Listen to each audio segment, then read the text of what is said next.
Good afternoon, teachers. Please turn on your videos. Thank you. Good afternoon. Good Good afternoon, afternoon, ma'am. ma'am. Afternoon po, ma'am. Yeah. Okay, Good let's. afternoon po. Good afternoon. Let's have our system check first before we. Okay, so may I ask if you can see the screen I'm sharing? Do you see these two hands here praying? Yes po. Oh, thank you. How about my audio? Is my audio clear? Yes, Yes, ma'am. ma'am. Okay, that's great to hear. Okay, so let's start. Again, good afternoon, teachers. May I ask Sir Jigger to lead us in quick prayer? Thank you. In the name of the Father, and of the Son, and of the Holy Spirit. Lord, thank you for this day that you have given us time to attend this online class. And we are asking for your guidance and for the wisdom that we can use here in this online meeting with Ma'am Ernie. Thank you. And Name. in Jesus' name, amen. Amen. Okay. Thank you so much, Sir Jigger, for the prayer. We have concern here. Yeah, it's okay. Later you may turn off your cam. Let's have first our class. Okay. So for now, please turn on your videos. Okay. I will count. Okay, 3 seconds. Okay, 1, 2. How about the others? Mav, Aaron, Paolo. Maybe you'd like to turn on for a while. Okay. 1, 2, 3. Smile. Okay, that will do. So much. Oh wait, I think we have one panel. Okay. So thank you again. How are you? I mean, are you affected by typhoon? Are you affected by typhoon Kinta? Yes, Hera, it's fine now. You may turn it off. Okay. Can you give me your reaction, nonverbal feedback there? How are you doing right now? You can give me like reaction if you're fine. Okay. You're emotionally stable for the heart. If you like. Okay. Yeah. Great to hear. Thank you. I hope, and I'm glad we are many right today, and I hope it's not raining in your place. Okay. So as you can recall, I added a PS note, right, and the invitation link for the Zoom conference. So I told you to echo your output because of course we need to use those outputs as our way of recalling the previous topics before we jump to another one. So let's continue. Okay, let's have your echoing of your output. Let's try to answer the first right question. Aside from the kinds of learners stated, do you think there are other classifications of learners? If yes, what are those? If not, will you elaborate? Sorry, that's elaborate on what kind of learner you are. Anyone who'd like to share? Can you give me a number, Sir Nixon, 1 to 5?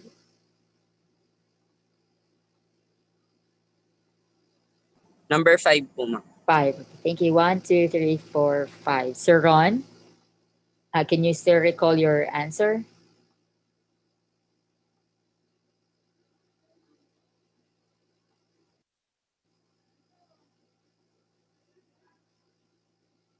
Sir Ron, are you there?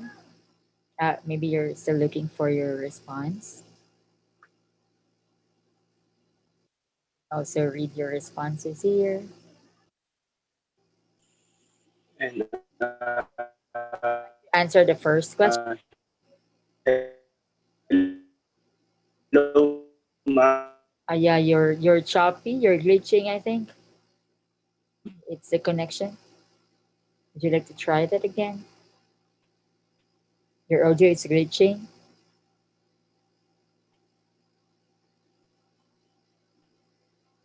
So Ron. Okay, it's yeah. Uh, Okay, you may try to speak so we can assess if you're still glitching.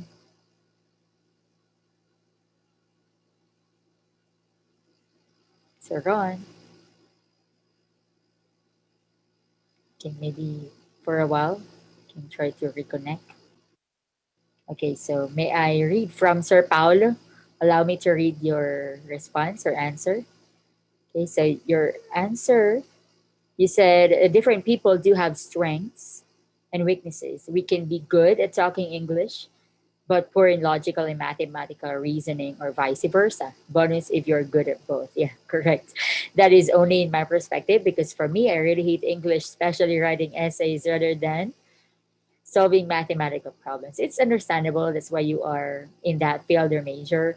Also, there are a lot of techniques and strategies on how you can study and learn. Based on my research, there are 7 types of learners. Okay, the auditory, which we also discussed. Auditory, you're good at music. Of course, you're using your auditory sense, right? Your sense of hearing, visual, and spatial, right? You're into looking at visual concepts such as PowerPoint, visual aids, diagrams, or anything, right, that you can see. Third is verbal learner. These learners are the ones who are good at creating poems and great at storytelling or doing reports. They also want to write or jot down notes rather than listen to their teachers. Yeah, I agree. Fourth is logical and mathematical.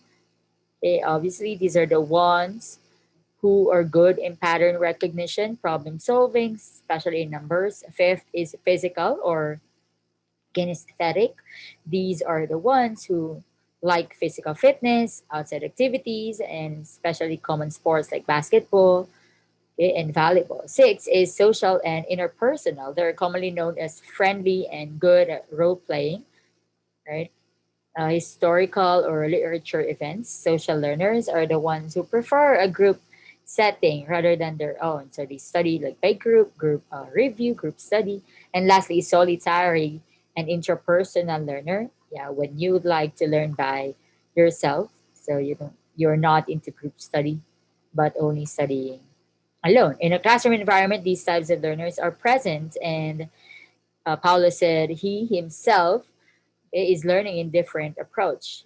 He knows that it can be difficult sometimes to engage in the classroom, but we can be visual, auditory, physical, verbal, logical, and others, right? And always make sure our weaknesses into a strength, to turn our weaknesses into strength and do our best, especially in this new normal. Okay, thank you for that, Sir Paulo. But if I remember right, I even asked you to have your multiple intelligence test. Can you remind me if I ask you to do that?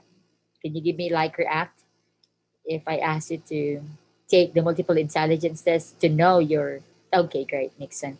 So later I'll be asking you to share those. Okay, next a question we have. How about Sir Ron? Are you there now, Sir Ron? Are you ready? Or other response? How about those? Hello? Hello, yeah. Are you ready now to echo your? Oh, uh, ma'am, is my voice clear now? It's clear now and it's loud. So you're ready. Uh, yes. Ma'am, for me, I don't think there are other classification of learners yet. Okay.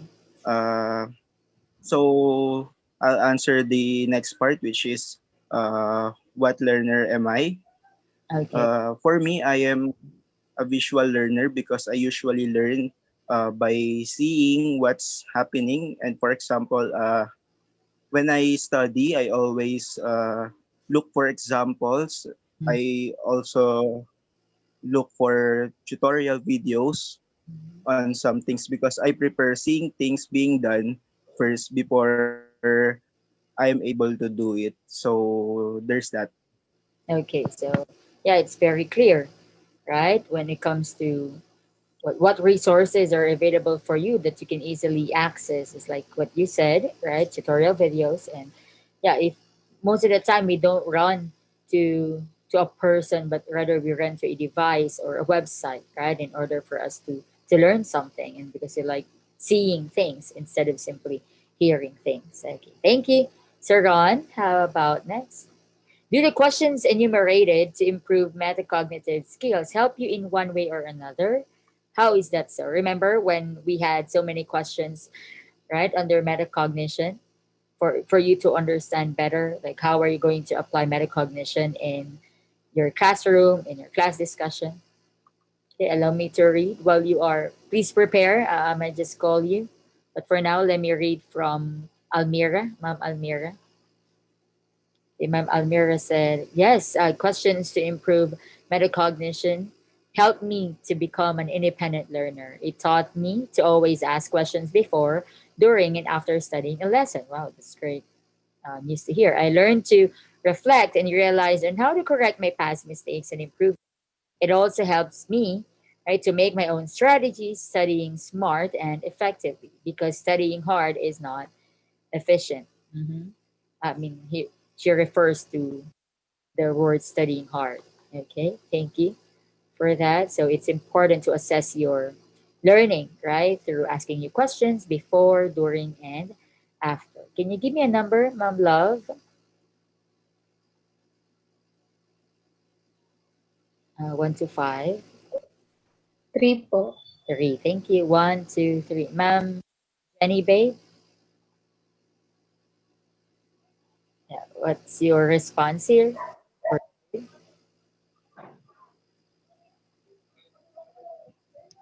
Pardon, ma'am, the question po.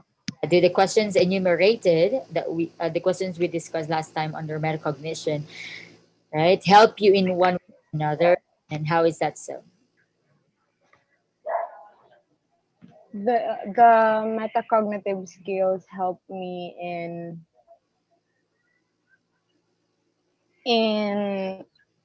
accepting and processing all the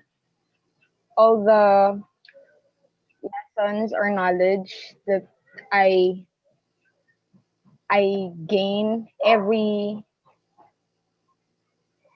every time. So it helps me to, just like what they've said, raise questions, um, to become more. Uh, yeah, that would be all, ma'am. Thank you, Ma'am Jenny Bay. Yeah, right. The act of, or the art of asking questions, right? So at the same time, just like what I told you, a tip is do or apply probing, right? Strategy, right? Try to add more questions to your students when you ask a certain student to recite, right? It's better that you help him, right, figure out the most appropriate answer by asking more questions, or questions that are hints or clues. Thank you, ma'am. So next we have the third one: create your own metacognitive strategy. Put all the details and give a scenario in which you can use it. Okay, let me read from. Okay, we have another one here from Ma'am Shannon. Okay, allow me to read your response. Are you there, Ma'am Shannon? Are you here in the class? Yes po. Okay. So let me just read your response. Metacognition is like considering what are the thoughts of others. You have to consider it on what are the opinions of others. According to certain trusts, aim to help learners think about their own learning more explicitly. Yeah, the idea of what explicit thinking. Right. So exact with concrete evidences. Okay, and obvious, of course, obvious answers. So, do the enumerated questions help me? The answer will be yes. It helped me improve my metacognitive skills because the questions are very relevant in terms of what I need to do and accomplish. This will always be a great help, especially if I don't understand the all, because this will act as a review for me to look back at our topics. The questions are also very detailed, which are very good because through that you will never miss anything that you understand. Based on what I've read, okay, the ways to improve your metacognitive skills is through answering. Okay, so mostly what Socratic methods, Socratic dialogue, asking yourself if you truly understand. They also mentioned that we have to give ourselves time to practice what they don't understand, and you can do that by questioning. So yeah, thank you, and that's great work there because you added also your reference. Good job for that, ma'am. Okay, at the same time, thank you for mentioning about answering questions, figuring things out by yourself. And why? Because that is mostly the type of learning you are doing right now, especially in this situation, in this new normal setup. We call it directed learning or utagogy. So that's the other term now. So right, I mean, when you learn as a child, for instance, okay, you consider that pedagogy, while for adult learning you consider it andragogy, and of course self-directed now, which you are doing most of the time, that is utagogy. We call it utagogy. So thank you for sharing your response. Okay, why is it important to understand and learn the principles of learner-centered teaching? Anyone? Give me a number. Nixon, give me a number 1 to 5. Number one. One. Yes, Sir Nixon. Huh? Yes. Would you like to? Oh my god. Why is it important to understand and learn the principles of learner-centered teaching? Ma'am, it is important to understand and learn the principles of learner-centered teaching because it helps the learners to develop skills that will better equip them um, for their professional careers po. Okay, yeah, that's That's all. correct, right? So it also focuses on their skills, meaning you recognize that you have diverse learners, and then you figure it out that you need to focus on the learner rather than you focusing on what you're teaching alone. So again, you are teaching the students, not the subject. So allow me to read from one of your classmates. In this topic, I realized that students who can learn well and perfect every exam when the teacher is the only one giving information is great. However, the students who can identify their own mistakes, even if they are doing many, is much greater because they are not only depending on what the teachers are throwing at them, they're also doing their part as a student to understand and learn the concepts of a specific topic. Yeah, I agree. These type of students, are really into exploration and self-discovery. Thus, yeah, I appreciate that if this is your response and you are this type of learner, right? It's a good thing for your personal growth and development as well. In addition, this person said being able to know and understand the principles of learner-centered teaching will enable you to be a much more proficient learner. One of the advantages of this is you will be able to enhance your critical thinking skills as a learner because you will be able to realize your own actions, how to improve it, and what you lack. Yeah, so that talks about what self-assessment as well. Another, Ma'am Almira,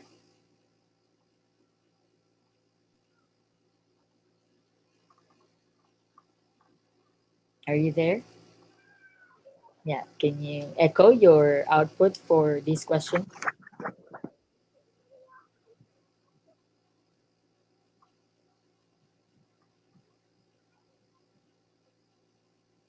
ma'am?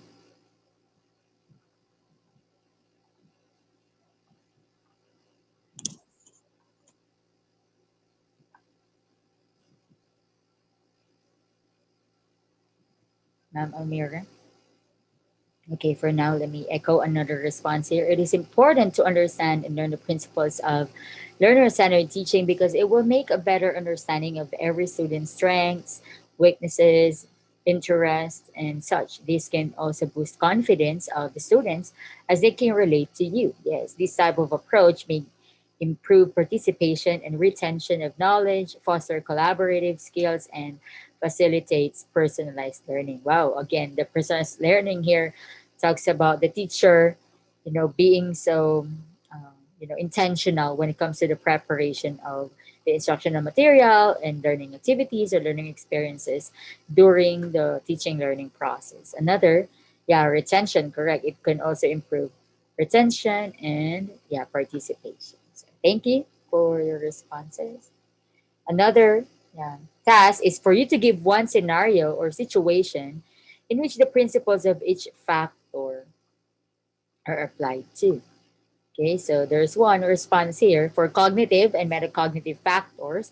A student who reviews for his periodical exams, cognitive takes place as he reviews, memorizes, and learns about what he is studying, while metacognitive when he examines and practice what he learned and if he actually learned. Wow, okay, that's correct. How about Princess, Ma'am Rain? How about for motivational and affective factors? Can you give one scenario or situation? Ma'am Princess, are you there? Okay, while waiting.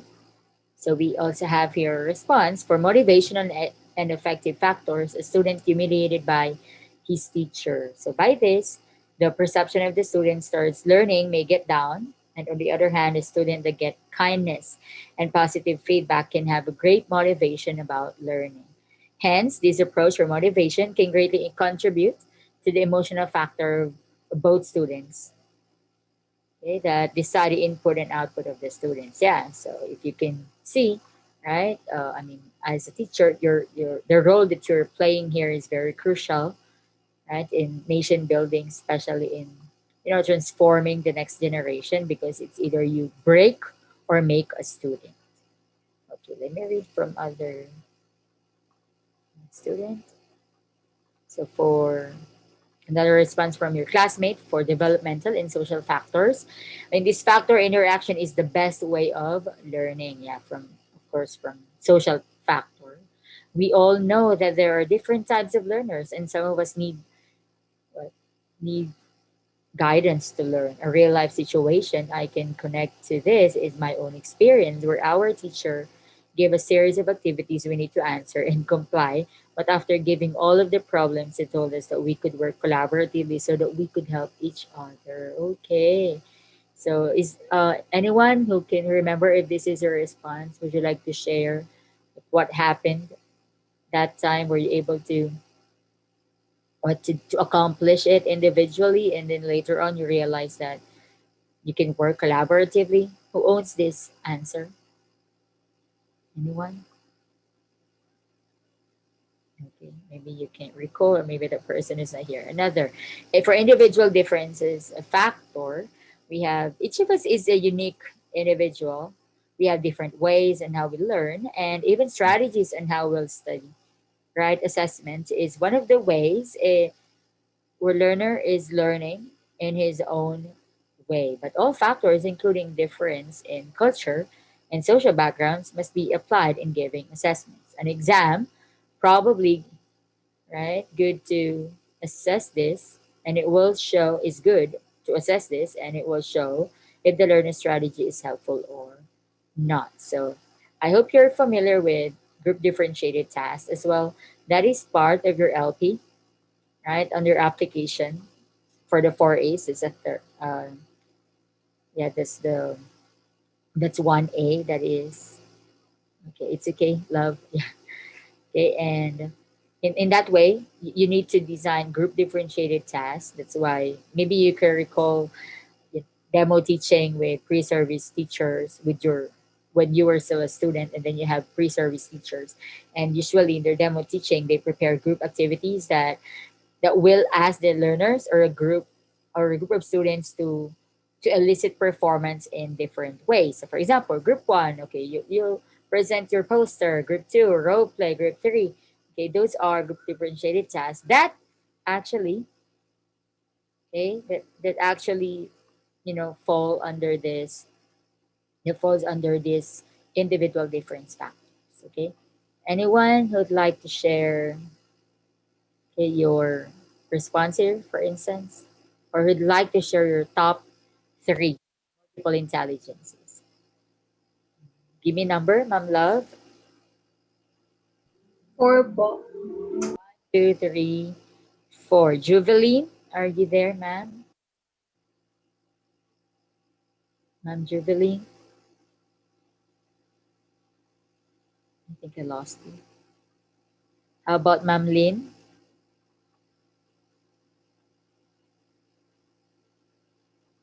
Ma'am Lynn, can you share with us your top three intelligences? I'm I'm more on wait lang ma'am. How to assess this?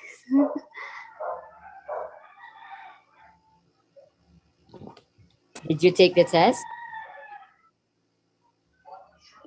The literacy.net, ma'am. Yeah. Yes. I take it and I get, wait, ma'am, I note about, yeah, I'm a math and logic, spatial and self-learner. And this is true, ma'am, since I usually work on my own and I'm a visual learner too. So the result really matched me. Mm. Wow. So thank you, Ma'am Lynn. So I mean that's a perfect top, right? Intelligence, the mathematical intelligence. So at least, right, you are in the right path, you're in the right field or major. How about Sir John? Sir John, look, you may unmute. Okay. Hello? Hello, your top three. Yes, ma'am. Actually, ma'am, sorry, ma'am, I didn't really took the test yet because I was absent when for our last meeting po. So, but I will take the test now na po, ma'am. Okay, okay. Thank you. Take your time. It's okay. Yeah. There's no deadline for that because you really need to know your top, right? Top five at least intelligences. How about Sir Vincent? What's the result? Hello, ma'am. Hello. Ma'am, I didn't take the test po. Pero, iti-take ko din po siya ngayon. Okay, okay. Thank you. Sorry. So it's okay. So yeah, we just hope that, or I just hope that your top one is yeah, logical mathematical intelligence. So at least, right, you know you are in the right major specialization. Okay, so let's continue. Okay, so for today, we'll have the theory supporting classroom. I would like you to prepare yourselves because this might be because I would like to discussion in an in-depth manner of all the theories so you don't simply know what they are but you also know how are we going to apply them in the classroom. So again, this will be somehow not really tedious but information loaded type of discussion. So again, we'll talk about the theories and these are the things that you will achieve or you will accomplish when you access the Google Classroom activities. So first, they will discuss the salient concepts and principles of the major development theories. You will relate these theories to teaching and learning situations. It's like what I said. So they will not remain as abstract concept, but we will make them concrete as we think of classroom situations. Next, explain the different principles of underlying instruction and apply these principles of underlying instructions to the Philippine setting. So it's also a must. Maybe I've mentioned this before, right? To contextualize, localize, and indigenize our instructional materials. And they include what? The learning experiences, examples that we give, and so on. Okay, next we have, yeah, these are the theories supporting constructivist classroom. So if you can recall, you are now third year, right? So you already have your teaching prof, am I right? And you're done with the philosophies of education. Can you give me how it react if you have encountered the isms, constructivism, social constructivism, essentialism, progressivism? Okay, there's one. Yeah, thank you. Yeah, so I hope, right, that you still have there and take it by heart. Why? Because you will be needing those isms when you take LET. Okay, so one is constructivism. So this believes that a student already knows something, right? So that's the background knowledge and the schema or the stock knowledge of this that can be the basis, right, for him to construct a new form of knowledge. So meaning you already have your previous knowledge about the concept. That's why you can give your own examples. You can give your own experience because you already know this. Okay. So, and we will also have, okay, now behavior reason, information processing, and social learning theory. So the first one, okay, what can you notice from the pictures or yeah, from these images? Sir Paulo,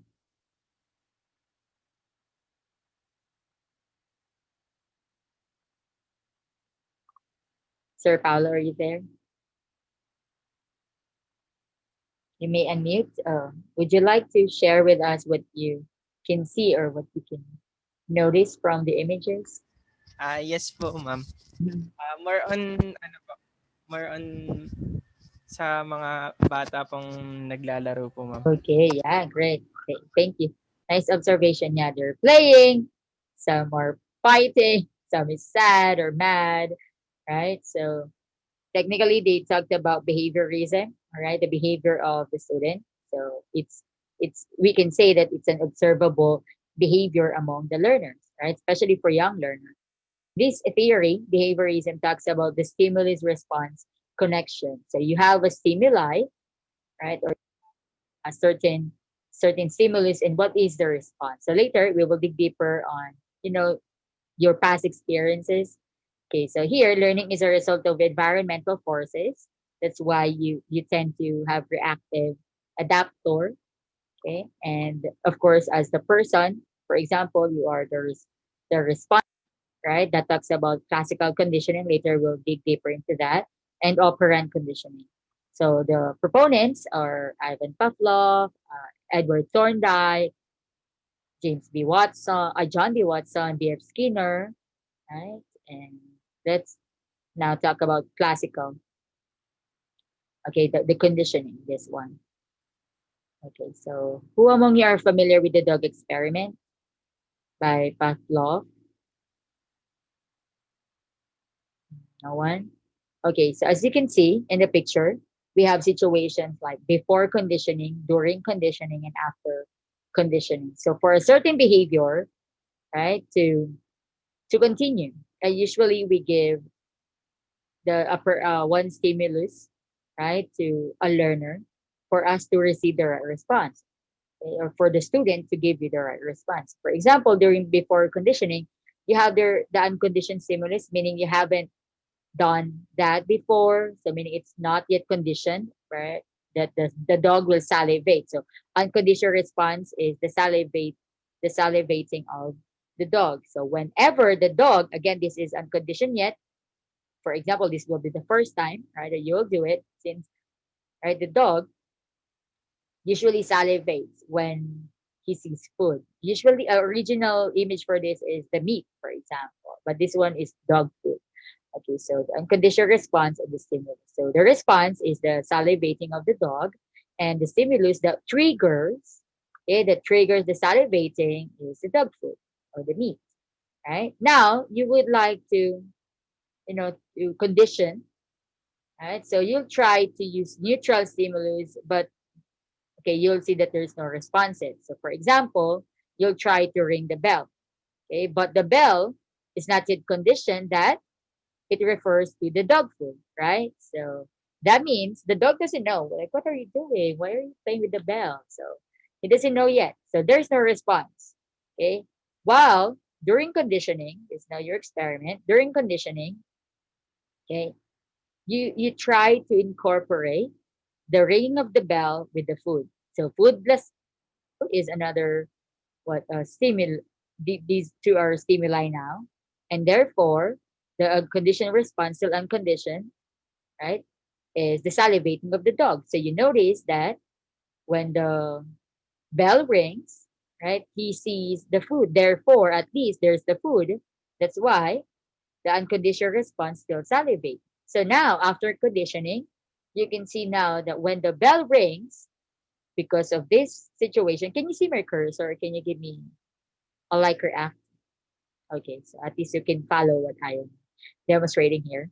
Okay, so after the conditioning experiment, whenever you ring the bell, right, of course, the conditioned response will be the dog will salivate because he thought, right, that there's food incorporated with the bell. You get this? This is the original experiment for classical conditioning, which you experience. I didn't say you salivate, okay, but you experience in classroom situations. So let me give first one, and I would like you to think or recall your elementary experiences or even college experiences where we can apply classical conditioning. So in this case, again, the behavior, it's usually a positive behavior because you know, right? You know now that when you ring a bell because you practice it. It's simply like when you give treats to your pet if you have pet right now, right? Usually you need to give him treats before you continue, right? Before you continue seeing your pet doing the same positive behavior over and over. So, for example, right, at first, right, elementary days, corporal punishment, I mean, traditional setting, right? Okay, elementary days, usually your teacher uses stick, right? At first, you think, right, the teacher uses the stick to just pinpoint ideas in the board, right? But then there was one time that your classmate was so loud while the teacher was okay? Your classmate was so loud. And then the teacher approached him to ask him to, okay, show me your hands. Okay, and then he received beating through the stick. Okay, so in that case, after that, of course, right, all the classmates were afraid. They zip their mouth because they don't like to get beating from the teacher using the stick. Right, so the following day, right, or even at the same moment, okay, for example, at the same moment, like after the beating, you got afraid. Therefore, the next day that the teacher shows the stick to you, what do? You zip your mouth. So that's the stimulus there. It's now conditioned that whenever you see the stick, right, if you can relate it, you can associate it with the beeping because you are loud. So therefore, the behavior that needs to stop is being loud or being noisy. How about you? What's your classroom experience? Like where you have a certain stimulus and then you associate it with a new response, the conditional response. But at first, it doesn't affect you, right? It's okay. Like it's okay if the teacher does that, but there's something that happened, right? And that's the conditioning part. And then after the conditioning part, you realize you need to do something about your behavior. Anyone? Give me number, Mom Love. 5 po. 1, 2, 3, 4, 5. Aaron, are you there, Sir Aaron? So that's my example. How about your classroom experience regarding this kind of conditioning? Ma'am, I'm sorry, ma'am. I couldn't quite get the discussion, ma'am. Okay, what part? It's Where can I the help? internet is Oh, okay. So okay, let me help you with that. Recall a classroom experience, yeah, or a school experience where there is a certain stimulus that triggers you to do something, but of course, it needs to. It's just like my example, right? At first, the teacher holding a stick doesn't mean anything to you, but then when she gives beating to your student who is loud and noisy, right? There's a certain response that you create whenever you see the stick. So the teacher doesn't need to shout because when every time you see the stick, you know that you need to zip your mouth. How about your experience? Anything relevant to that? during my high school life, ma'am, when we have reporting, then I was promoted as the leader. Then suddenly one of my members na absent po siya, ma'am, kasi nagka-sakit po. Then napilitan po akong mag-report nung topic niya kahit hindi ko po masyadong alam. Okay, so what do you think is the condition stimulus there? That every time a classmate or a member of yours will be absent, you'll be the one to report. Is that it? Yes, ma'am. Okay, so well, in that case, that's somehow I think negative impact on your part, right? Because every time that you will have like group presentation and then one will be absent, automatically your conditional response is to report by yourself, right? Yes, Okay, ma'am. that's right. Thank you, Sir Aaron. How about Hera? Good afternoon po, ma'am. It's Sorry po if my voice is a bit rough because I'm not feeling well po. okay. Mine is similar to Aaron. Mhm. When you're appointed as leader, somehow you're the only one who's working with the whole task. So with that, I'm a bit scared to take the leader leader task because ayun po, because I ended up doing everything on alone po. Correct. Thank you, Ma'am Hera. So the conditioned stimulus, right, is the leadership appointment, right? Every time you will be tasked to be the leader, even though, right, at first, maybe in different situations, even though you will really not do everything, but that became your conditioned response that, oh, I'm the leader, so I need to do everything now, right? So, wow, thank you. Yeah, that's correct. Another, Sir Lambert.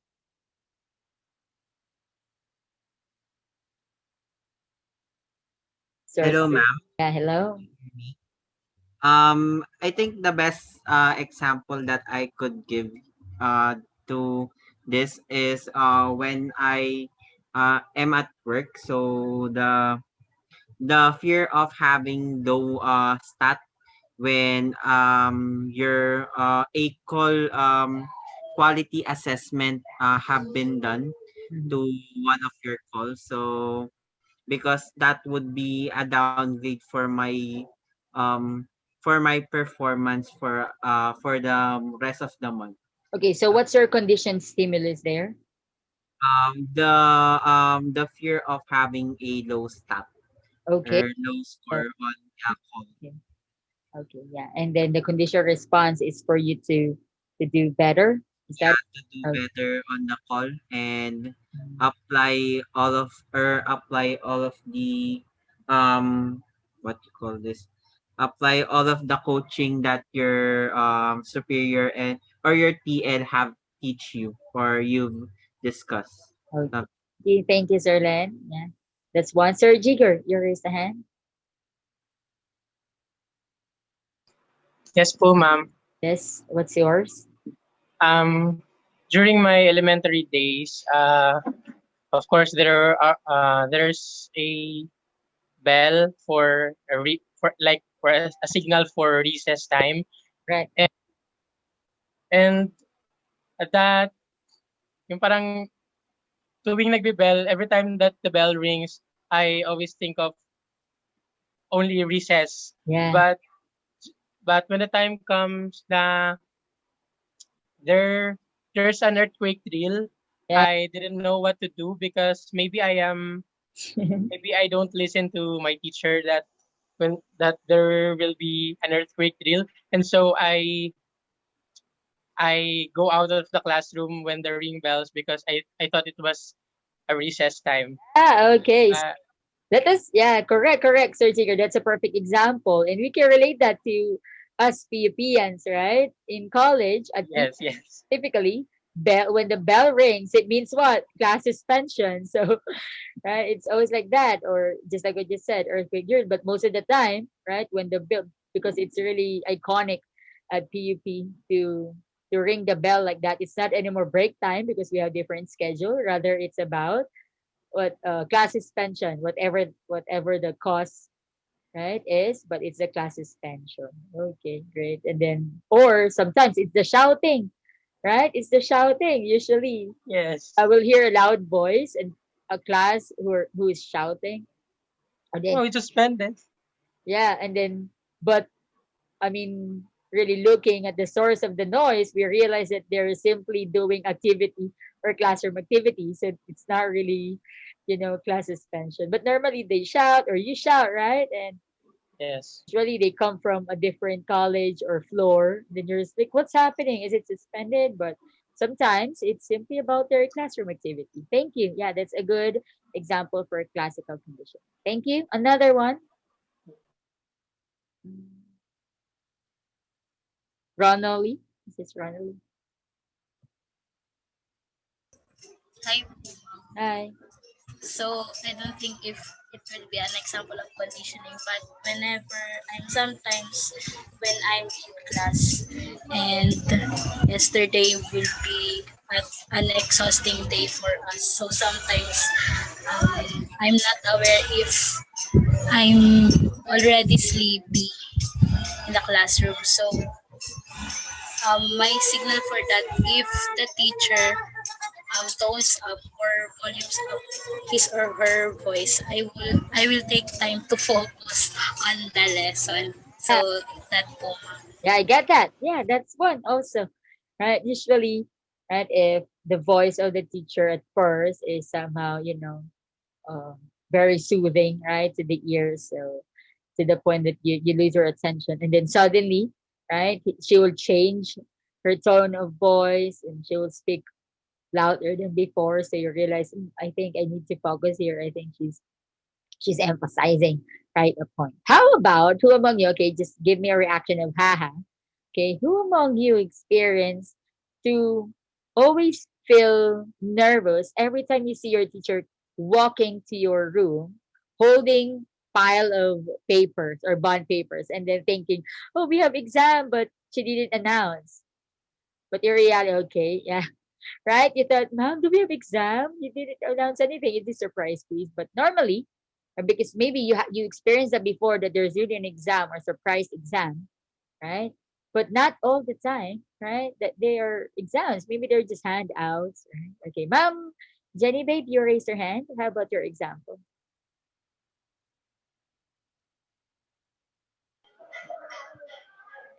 Ma'am, I example po regarding the condition stimulus. Hmm? For Ay, din po ba, ma'am? yeah, for both for classical. You raised your hand, right? Ay, oo, opo, opo. Ano po, my example is when I remember when I was in grade 6 Mm-hmm. and our teacher in Filipino is teaching. Mm-hmm. My other classmates was not paying attention because they're too focused on putting glue on their hands. Ah, okay. So, yes. So my Filipino teacher noticed that and she kept on looking on them. Mm-hmm. So she asked to the class who has glue, Mm-hmm. new glue. Then she called the attention of my two classmates who are not listening. She asked them to put the new glue on their hands, both of their hands. I mean, she said that hindi nila pwedeng tanggalin yung glue. Kailangan nila maubos yung Oh, isang malaking glue sa kamay nila para para daw po madala sila. ah, And okay. the condition stimulus there is you should when we when we notice that our Filipino teacher is kept on looking on us, Mm-hmm. we as much as possible we should focus on all the attention to her po. Okay. Wow. Yeah. By the way, that refers to another kind of conditioning. That's because that talks about punishment, right? The adding of the punishment. So that's still under behaviorism, but a different kind of conditioning. Okay. So maybe, right? You can relate it. We can use that for classical conditioning when the time comes that on the second time that you see a glue, for example, right? And that triggers you to what to zip your mouth and focus your attention, right? In that way, we can apply that to classical conditioning. Thank you, Ma'am Jenny. Another example. For instance, in the physical classroom, I apply because students are they're what accommodated if they're latecomers. I accept and accommodate latecomers, but we have this policy of what do you call this? The reasons that my students should give me valid and invalid reasons. So the valid reason is the truth they're late, and the second reason is they have to make a fictional story. It should be impossible to happen in reality. They need to give me that before they can enter the room. So at least that's for communicative competence.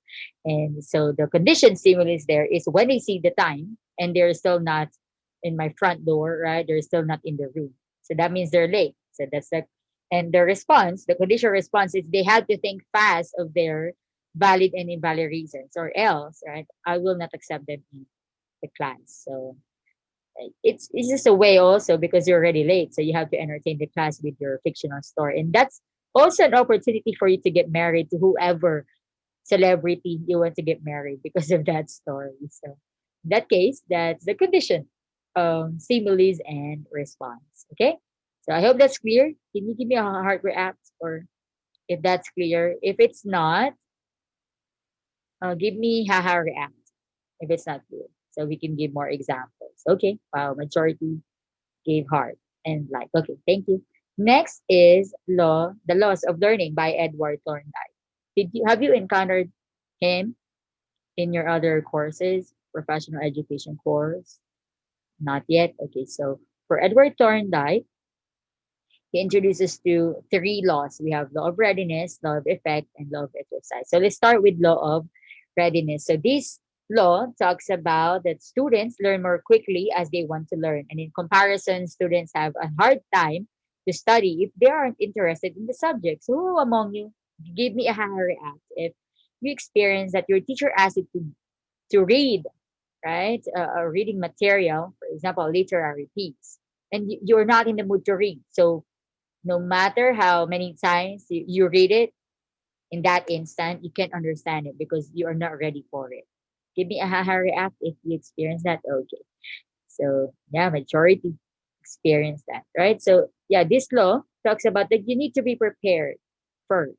So in our case, what we did before, right? We play games, or right now we use recall, right?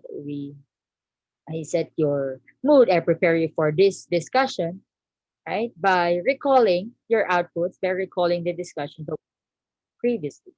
Okay, so Thorndike's law of readiness refers to the preparatory steps on the part of the organism to learn. So it points out that again, one learns only when he is physically and ready for it. So for example, you were earlier in my class. Okay, during the discussion, muted himself and asked me, "Ma'am, can we pause for a minute because sabog po ako. I just woke up when we started." He really said that, and it's understandable, right? There are so many reasons to snatch your attention, right, from listening. So it's okay, and then we pause for a minute, and then ask him, "In on what part can I help you with?" Right, for clarification. Right. So in that case, that's possible that we receive immediate feedback, not just from teachers, but also from students. So physically and mentally, even physiologically, right? Your tummy, right, should be full. For instance, I hope you had your lunch because we started at 3 p.m. I hope you're eating your lunch, and that's part of being prepared, right, to learn. And in other words, right, the preparatory set on the part of the organism is an important condition for learning. When the organism is prepared to do some work, the act of doing is satisfying, right? Otherwise, it becomes annoying, right? I don't want to read this. Why do you want us to read this? It's very long and we're not ready for it. And usually, what we do, right, to address law of readiness or to address the readiness of the children, there's the reason we have the first A among the four A's in the lesson plan. Under that first A, it's what we call activity, and two parts are there. We have recall and motivation. So you have to recall, right, what you discussed previously, and then the second is you have to, have your energizer or your motivation in any form, like question to ask, okay, or games, or any energizer you're thinking. So are we clear with this? Anyone would like to share your experience in the class where it can be on the negative side of this or positive side that you're not ready for learning, you're not ready to learn, but you're forced to do it, so you tend to be annoyed? Mav, Maverick. Hello po, ma'am. Oh, Can you hear me po? loud and clear. Ma'am, I can't understand your question because my internet connection is slow. No, it's okay, let me rephrase it for you. So do you have, yeah, of course you have, but what was your experience regarding law of readiness that you're asked or forced, somehow forced to learn, but you're not ready for it? Ma'am, I think I'm always experiencing that. Like, Uh, when I think it's second year, because our schedule in our major subject is like late in the afternoon, Mm-hmm. and my mind is during that time my mind is flying, and I don't understand, but I need to enter the class. Yeah. But then after the class, I didn't understand anything. I think that's always happens to me, ma'am. Okay. Every late in the afternoon. See, it's not thank you, Sir Mav. So it's not only limited, right, to adult learners or to you. I mean, to young learners rather, but also to you, right? You realize that it's so important that you prepare yourself. Even now, I mean, you mentioned about afternoon class, and this is also an afternoon class. So it's understandable that it's siesta time, right? And your minds are flying or you feel sleepy, right? But you tend to exert effort in order for you to prepare yourself for this. So one way, right, is really to maybe you can have your power nap. What was your last class before this? Did you have class like 1:30 to 3? Ma'am Love, what was your previous class? 10:30 po to 1:30. Okay, so you had your 1:30 to 3 break, right? Am I right? Okay. So in that case, you may have your power nap, right? Power nap like 10 to 15 minutes, right? Nap, you can do that. You may eat chocolates. Of course, you do those things for you to be physically and mentally ready. So thank you for that, Sir Nav. Another experience, you're forced to do something, or on the positive side, right? You are prepared for it. You're not forced to do it. Like slowly, you are introduced to the topic. Ma'am Jazel, are you there?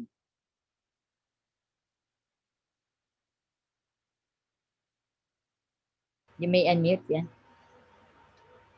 Hello, ma'am. Hello.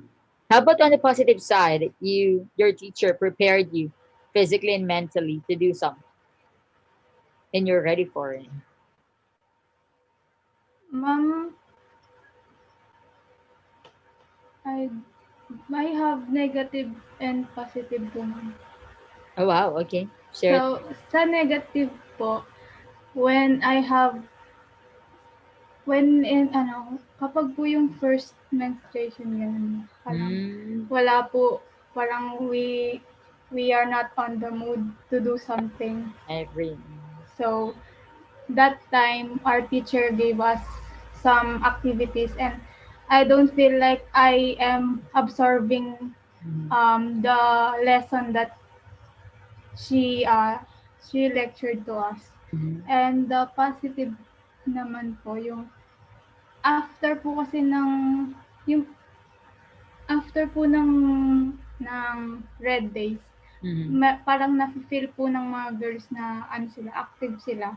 Mm-hmm. Dun ko po mas nafi-feel na I I feel that You're I can do anything that our teacher will give us. okay. Yeah, yeah. That's really inevitable, right? We can say that's an unavoidable situation. Yeah, when you experience dysmenorrhea, right, and you really don't feel that's intrinsic noise now, right? That's internal noise from the ladies, and it's really painful to the point that no matter how hard you try focusing on the lesson, but the pain is there, right? You feel it. That's why every time a student of mine will suffer from dysmenorrhea, because I experience the same too. So every time one suffers and she's in the class, I will really ask her to go to the clinic and take rest, because I know what that feels. Right? There will be high points of your menstruation days that you really cried. That I cried myself. I cried, and yeah, I just hurt myself because it's so painful. So in that case, you really need to take rest in terms of that. Thank you, Jazel. Okay, that's law of readiness. Next law is law of effect. So this law talks about that learning can also be even more successful where a feeling of fulfillment. So there's fulfillment, enjoyment, incentive usually is part of the equation. So the law of effect, right, principle is also developed by Edward Thorndike, and he suggested the responses closely followed by satisfaction, will become firmly attached to the situation. So if you receive even like it was fun for you, it was a fun class, right? And you enjoy the class. So the effect can last long, right? So there will be learning definitely. And of course, one way also is incentive. Right? When you receive something like prize, in terms of tangible prize, right? Or even non-tangible prizes like additional points and so on, right? That triggers your behavior to be what consistent, right? Usually, who among you, okay, can you give me haha react if how? Because this is what I observe. At your age now, you are still so excited to join your classmates or the presenters games, right? Or motivational games and activities because of the prizes, even though they are simply gummy worms from the West Wing. Okay, yeah, Shannon, yeah, John, yeah, right? So even what more the young learners, right? What more your secondary students in the future? See, if you are what enjoying the incentives now, how about these students? So yeah, I appreciate that you are being so cooperative, right? And because you enjoy also the activities of your classmates, and that's a great news. Okay, so next law is law of exercise. Don't worry, later I will be asking you more of the law of effect, but there's another conditioning that we call that we can apply that. So let's proceed first for law two, law of exercise. So in this case, the more times an act becomes repeated or material is checked, the sooner and more effectively it becomes a routine, right? It becomes a habit. So for example, your habits this pandemic, right? So or the new skills that that you learn. So for example, exercising how to what to cook different kinds of Filipino cuisine, or what else? You're playing a musical instrument, right? That's exercise. So it becomes a routine for you, right? And then you can also remember back in grade school when the teacher would have you write spelling words 3 times, right? Each or you will be asked, okay, what's the vocabulary word for the day? What's our thought for the day? And it becomes a habit. So you are easily exposed to vocabulary words. So you realize, right, that your teacher practices the law of exercise, right? So another part of this law states that knowledge not used becomes weakened. So on the other hand, that's the sad part of this law. Like on the other side of the coin, you'll either use it or lose it, right? That you can sometimes if you forget how to do it, okay, or in other terms, when you do, for example, you dance, right? Usually you use the term rusty, right? Or kinakalawang na in Filipino, right? But of course, when you go back practicing or exercising that skill, right? You can be better. Okay, so how about in the online learning course, right? Well, during the online learning course, this provides you multiple opportunities, right? To go over the material, just like what you have now. You have your IN. May I ask, do we have someone here from the correspondence team in until now? You're waiting for your module. Can you give me like your app? Okay, there's one. And you still don't receive it? Yeah. Thank you for your patience and understanding, but don't worry. Imagine you have all the INs, you have the resources available for you. Just, self-directed learning again should be applied. So you may add practice problems, especially for you, math majors, right? You have a lot of practice problems. But again, my request and challenge for you, math majors, is give the hardest, right? Give the hardest formula or problem as your example. Okay, so because if you really would like these students to love mathematics and they're not, I mean, intelligent in that aspect, okay, you will realize that the example should should range from the easiest to the hardest, and not only the quiz part, right? Who among you can relate to that? That when the teacher, your math teacher, gives you an example, it's so easy. But when the homework arrives or the quiz arrives, right? Well, what, ma'am? How is this possible that it's your example to that same problem? Can you give me haha react for that? So you can relate.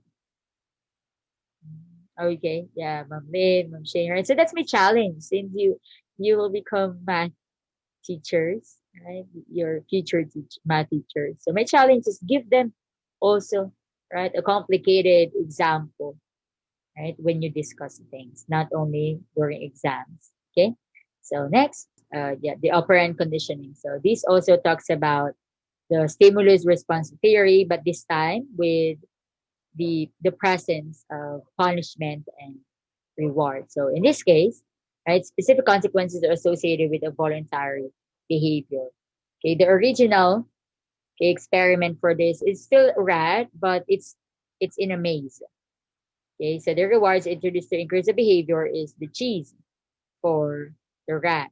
And then if it's green, because a maze, of course, a maze has, different ways, right? Different paths. So one path will give you green light, so that means there's cheese there. So that's the reward, right? While on the other path, it's red, and that means punishment. So you will be electrocuted. So in this case, right, the behavior, for example, you are practicing for the rat to achieve the behavior of going to the green path, right, for him to receive the reward. At the same time, in our situation, this is so crucial as well. This is so important when it comes to achieving a positive behavior. By the way, when it comes to reinforcement, right, what you like the for the student to do, or for the behavior to continue, that's what you like. While for punishment, right, for the punishment, you like the behavior to stop. Okay, so again, for reinforcement, you'd like the behavior. So that means it's a positive behavior that you like the student to continue. For example, reciting in class, speaking in English, right? Or, finishing a math problem as fast as he could. While on the other hand, punishment, you have a negative behavior. I mean, the student has a negative behavior and you like it to stop. Okay. Let me clarify two concepts under reinforcement or punishment. By the way, they call reinforcement as well as a reward. Okay, we have what we call positive reinforcement and negative reinforcement, and positive punishment and negative punishment. When we talked about these things, positive only refers to adding reward, adding punishment, while negative talks about removal of the reward or removal of the punishment. So to give you concrete example, so for instance, again in the classroom, you'd like the behavior that you like the student to continue is to recite or to be active, right? To participate.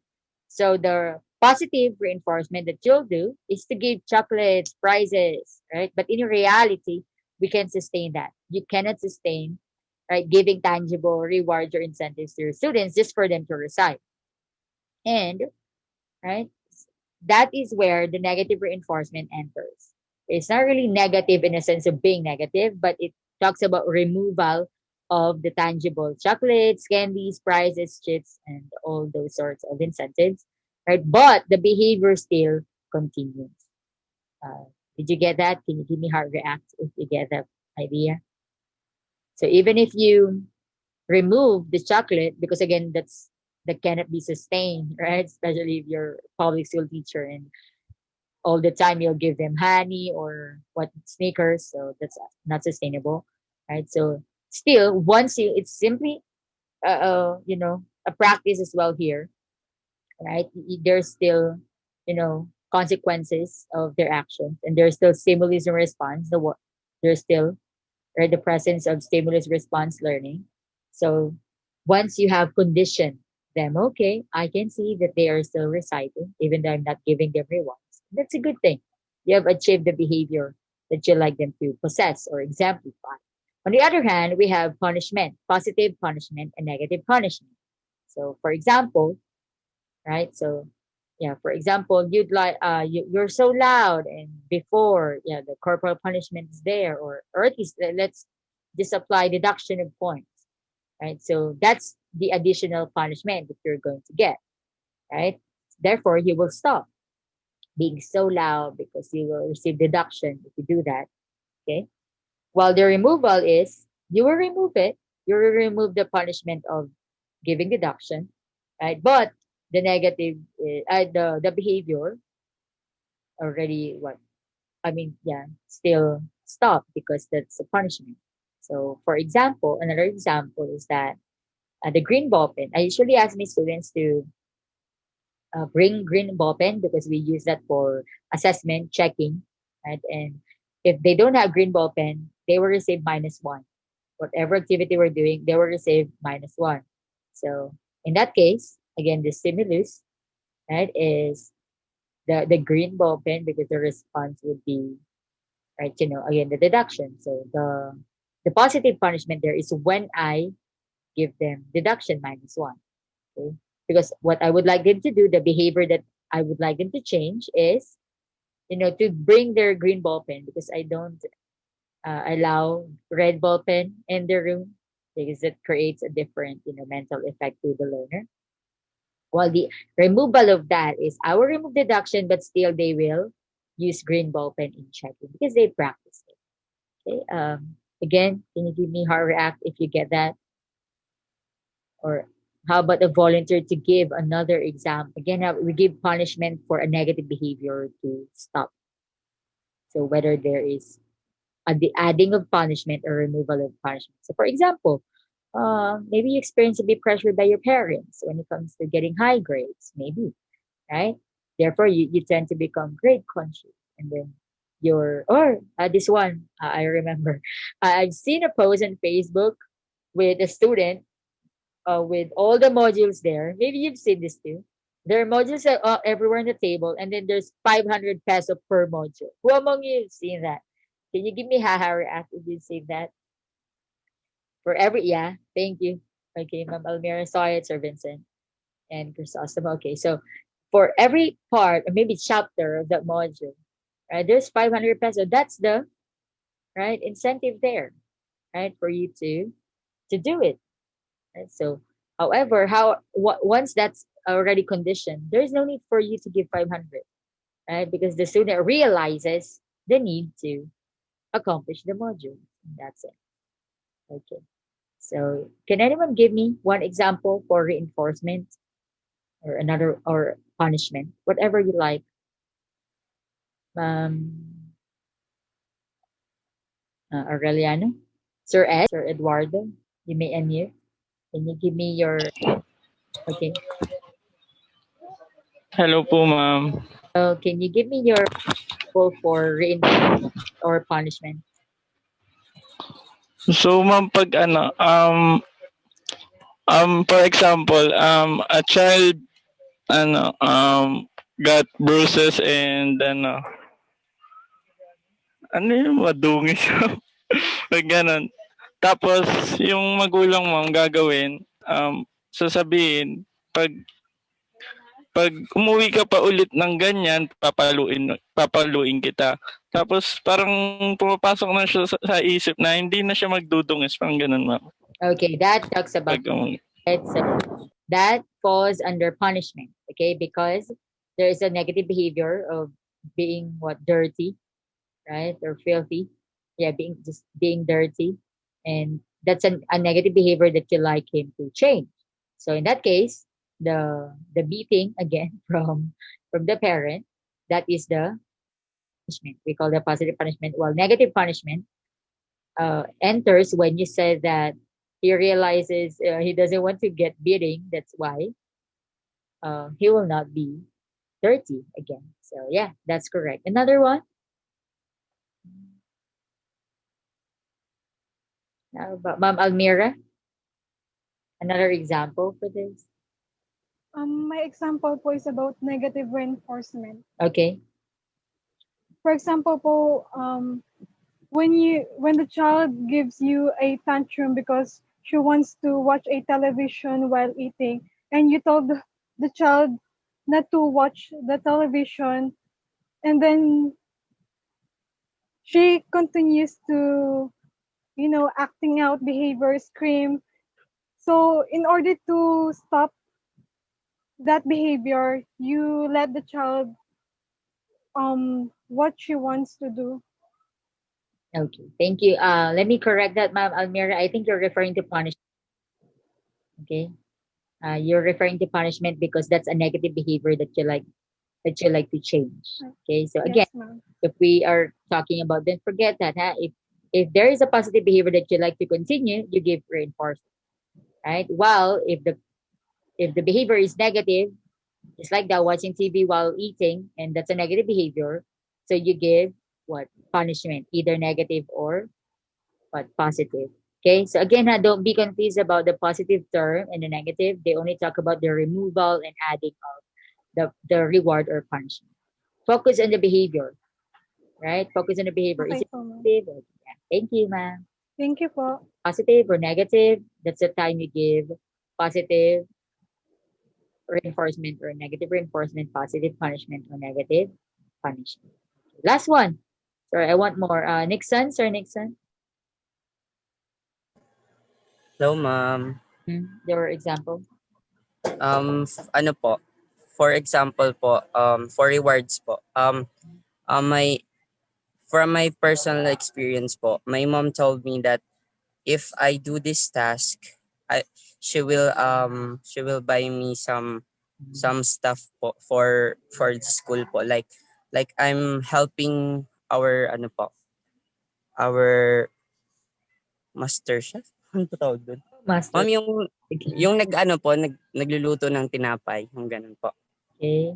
Then if I help him po, he will my mom will buy me laptop po for this ano po, Oh, wow. online Okay. So, online class. that's reinforcement at the same time positive because there's a reward that awaits you. So keep it up, Sir Nixon, for the laptop. For the laptop. For the laptop. Thank you. I hope this is clear. Give me wow react if it's clear. If not, haha. So we can give okay, wow. Okay, thank you. Next, we have information processing model. So we're done with behaviorism. Now let's talk about your cognition skill, right? Information processing model. The proponents are Atkinson and Schifrin. So they have the stage theory. So in 1968, they developed the stage theory model, which we call information processing model. And we have here, stages from sensory, register. Again, this talks about our brain processes, short-term memory to long-term memory. So we will discuss each. So this part, sensory register or the receptor, right? This sensory memory involves whatever we take in through our senses, through touch, through seeing, hearing, tasting, all those senses. And this kind of memory is exceedingly brief, usually, right? Only lasting up to 3 seconds. So when you just glance at something, then suddenly you forget about it. In order for something to enter sensory memory, you have to pay attention to it. So, for example, I can say that what can bring us lasting memory is the scent. I hope you agree, right? So, for example, there's a specific person that you know, and then he smells this good or smells this bad. On the other hand, right? And every time you will, of course, every time you will smell that scent, you will be reminded of that person. Am I right? So I think that scent is really powerful. So yeah, in order for you have to pay attention to it. Yeah, and then sensory memory can attend to every piece of information in the environment. That's why you need to give your attention.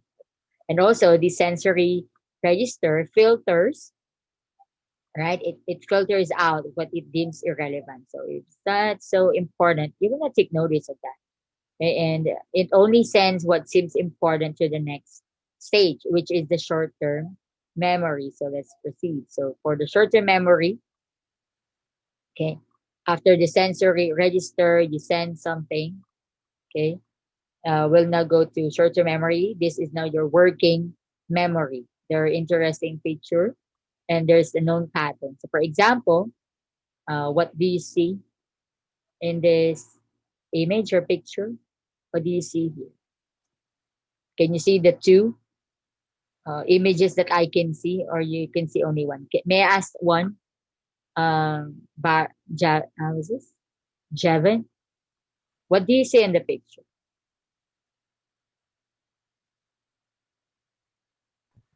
Hello, ma'am. Yeah, I asked you what you see in the picture. Yes, ma'am. What is it? I see a girl. I think it's a girl wearing a furry Mhm. furry dress. Okay. Or So you can yeah, see this, right? This is the hair. yes, ma'am. This is the face, right? Of the girl, Yes. the ear, right? Okay, thank you. How about another person who can see a different image here? So there's a young lady. This is the eyelash, right? And then the furry clothes. How about another image that you see? Ma'am Love, Um, do you see the same person? yes po. How don't you see other persons there? Wala na po. Okay. Thank you, Ma'am Love. Who else can see another person? Yes, Jigger. Sir Jigger. I don't know if I'm the only one who sees the. It's like the woman is parang kinakain po siya. Parang kinakain po siya ng lion. Really? What part? This is the lion? Yes. Okay. Ah, he's being eaten by a lion? Okay. Thank you. Wow, that's a different perception there. Thank you. How about Sir Ron? Hello. What else do you see? Ma'am, I can see an old lady Okay. on Hey. stage. Oh, Lady, wherein you can see her nose correct. This is the nose. in the young girls, Correct. in the young girls' cheeks, and the old lady's chin is right there. Okay. So let me help the others to see that same thing. So thank you. So this is the nose, still the hair, the eyes. So the ear earlier of the young lady, right, now became the eye of the old lady. Can you see this? And then the nose, the pointy nose of the old lady, and then the lips of the old lady. Okay, and then the chin of the old lady. Who can see that? Can you see that now? Okay. Yes, ma'am, love. You can see it now. Okay, that's great.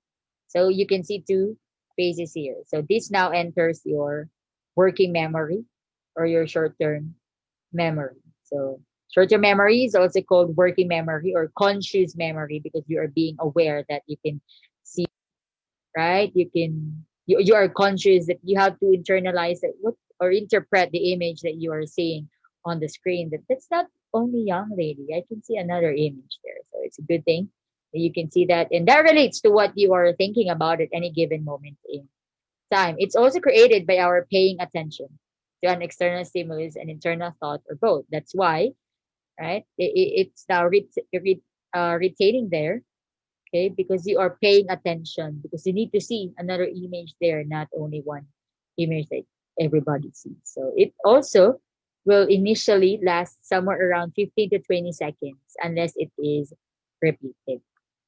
Okay, I can remember also in our science lab in high school, there was a paint. I think it's a painting, but there's really a 3D effect that you really have to focus on. I think it took me like I think one class or more than an hour to realize to see the 3D effect of the painting. It's just so cool. Okay, and yeah, the hypothalamus part of your brain, it's it's responsible, right, to for the shallow processing of information, while the frontal lobes of the cerebral cortex is the structure associated with your working memory. So, however, right, if you're asked, oh, what is your telephone number, for example, your brain, right, immediately calls that from the long term, now the long term memory, okay, and replaces what was previously there. Usually, it's easy, right, to some because you pay attention. At first, you memorize the cell phone number, right, and then that became part of your long term memory. So even if you don't use the cell phone number anymore, but like years after that, you can still recall your cell phone number. Okay, so that's now the long term memory here, right? Forgetting, lost, or unavailable, but possibly recoverable. So long-term memory is also called the pre-conscious and unconscious memory. It's just there, right? It's just seated there in your brain. Pre-conscious means that the information is relatively easily recalled. So it's like the computer, right? Well, like when you search for something, it loads, right? Because it's already there. Okay, while unconscious refers to data that is not available during normal consciousness. So this is the part where you experience, you try to recall something and then you will say, nasa dulo na ng dila ko. That is this unconscious happens, right? Because it's, it's there, right? But you're having a hard time to retrieve it. So these two processes are most likely to move information into the long-term memory that are called for elaboration and distributed practice. Also, right, there are several examples of elaboration that are commonly used in teaching and learning process. We have imaging, right, to create a mental picture of it. That's why to some of you, maybe you'll say, Mom, I have photographic memory because you can create a mental picture. And another is the method of lossy or location. So every time you will forget something and you try to recall, because again, that's already part of your long-term memory. And then you'll say, I forgot. For example, you left that location, right? As I mean, it's part of your house, and then you remember you change your location. Then you remember, oh, what will I get from that room, or what will you experience that? And then you go back to the same location for you to remember what you forgot. Right? Okay. So someone's nodding. Yeah, that usually happens to me. So every time I will forget something, I think I need to bring something, but I wasn't able to bring. So that is where our long-term memory works. Another, after also creating a mental picture or location, right? We also have peg word method. This peg word method, number or rhyming schemes. These are ideas or things to be remembered that are connected to specific words, right? So one bun, two shoe, three tree, for example, right? The next is the rhyming words, like the songs and phrases, right? You can easily remember the tree, the palm tree, or maybe the daffodil. So yeah, maybe until now you can remember the memorized poems you had before because they're already part of your long term memory, right? Or even right, your the alphabet, for example, the Twinkle Twinkle Little Star song, right? They're already part of your long term memory. Or the quadratic formula, right? Or any formula you can recall that you learned from elementary, since elementary. Another method is initial letter, right? So usually the first letter of each word is, I mean, in a list is used to make a sentence. So you realize that, oh, I need to use the article the, right? Or I need to pronounce it the and the. So the, if the next word starts with a consonant sound, and I need to use the, I need to pronounce it as the if, right, the next word starts with a vowel sound. So for example, the educators, right? But you say the towel. Okay, so the and the. So they function differently. Okay, so although right, short-term memory has a limited capacity, that's why it's called short-term.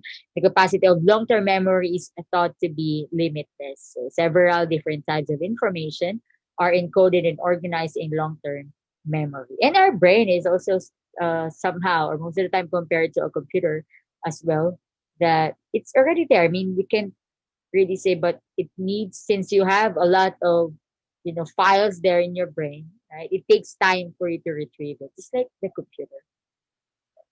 Okay, so I hope that's clear. Now let's have Gagney's. Okay, um, it's not Gagney, it's Gagney. Okay, Robert Gagney. That's his full name. So Robert Gagney has 9 events of instruction that we can apply in our classroom. May that be physical classroom or virtual classroom. So Robert Gagne was an educational psychologist who created these 9 steps or 9 events of instruction. Yeah, and this model is a systematic process. So meaning you have to follow it from 1 to 9. So let's start. First is you have to gain the attention of the learner. So it talks about the reception, right? It convey information that gets the learner's interest. So usually we can do this by allowing the learners to watch a video, right, to get their attention, right? You may also lead them into questions. You may make announcements. Announcement. That's why you can get their attention, right? Because they're giving announcement. You can also present an analogy, or you can present controversial right? Topic. The mom, yes, what happened to that issue and so on. Okay, or yeah, you may show them a short video or ask them to listen to an audio. How about for you, Matt? How will you evoke, right, or trigger the curiosity of your learners in mathematics? Because usually, right, that's your challenge. Mom, I would like my students to love math. But how are you going to do that on this stage, on this first event? You have to gain attention. May I hear from you, math teachers? If you can recall, I'm not certain if that's in the class that I shared. I think it's here. I shared a picture of my math major students who were lying on the floor. Who were is that from this class? Okay. Yeah. No, Okay. ma'am. No, sorry. So there, I thought it's from this class, and uh, their math. I think fourth year now. 3-1D po, the other section. Oh, okay. No. I'm referring to my former Ah, students. sorry, ma'am. Yeah, it's okay. I'm referring to my former students. They were math majors as well, and we're in East Wing.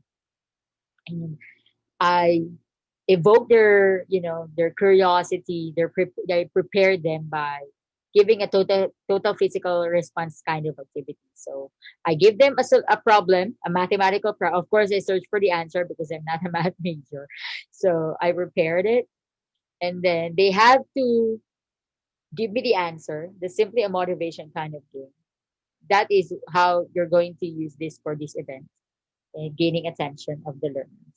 And then what they did, they formed different answers, right, using their body, using their body parts. And in that case, they were so it's tiring, but they were so happy, right, because they were able to, you know, to be part of the activity, like all of them, because unity, it takes cooperation, it takes leadership and listening skills, right? For them to give me one unified answer.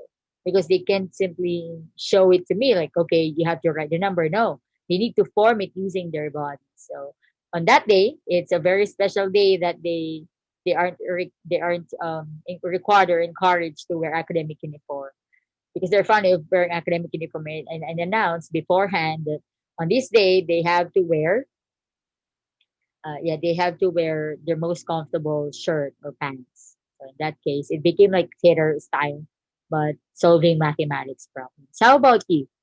What are you thinking? What activity are you thinking in terms of gaining attention of your learners in mathematics class? Yung example ko din po kanina parang kasi tumatak po siya sa akin nung pinagawa is yung pinag-drawing po kami ng sikat na sites from different parts of the world. And then we identify kung ano po yung mga ellipses, hyperbola, and then ano po, pinasolve po sa amin yung ano nun, yung mismong yung measurements po. Okay. Wow, that's a challenging activity, right? Because you measure different locations or you're referring to different sites. Yeah. Thank you, Ma'am Shannon. So that's example. Another stage or event is inform learners of the objective. So the purpose of this event is for you to describe in detail what learners are expected to do, the training and how they will be assessed. Can you tell me what part of lesson plan we can say this? Anyone? So after gaining the attention, yes, Almira, Ma'am Almira. Objective po. Correct. Yeah, very good. Right. So in this part, you have to present the objectives. But there are also other strategies to implement the event. Right. You may list the learning objectives. That's one. You may give them guidelines, right? Or the rubrics. You may set the rubrics, give them the criteria, checklist, right? If they have, numerous tasks to accomplish that day, and of course through discussion. Next event is stimulate recall of prior learning. So in this case, so after the motivation, then you set objectives. Okay, you may stimulate recall of prior learning. So this part is the recall, which we did earlier. The echoing of output, right, requires us to you recall what you have learned before. The purpose is for you to understand the current knowledge level of the target audience and connect it, right, to the present topic.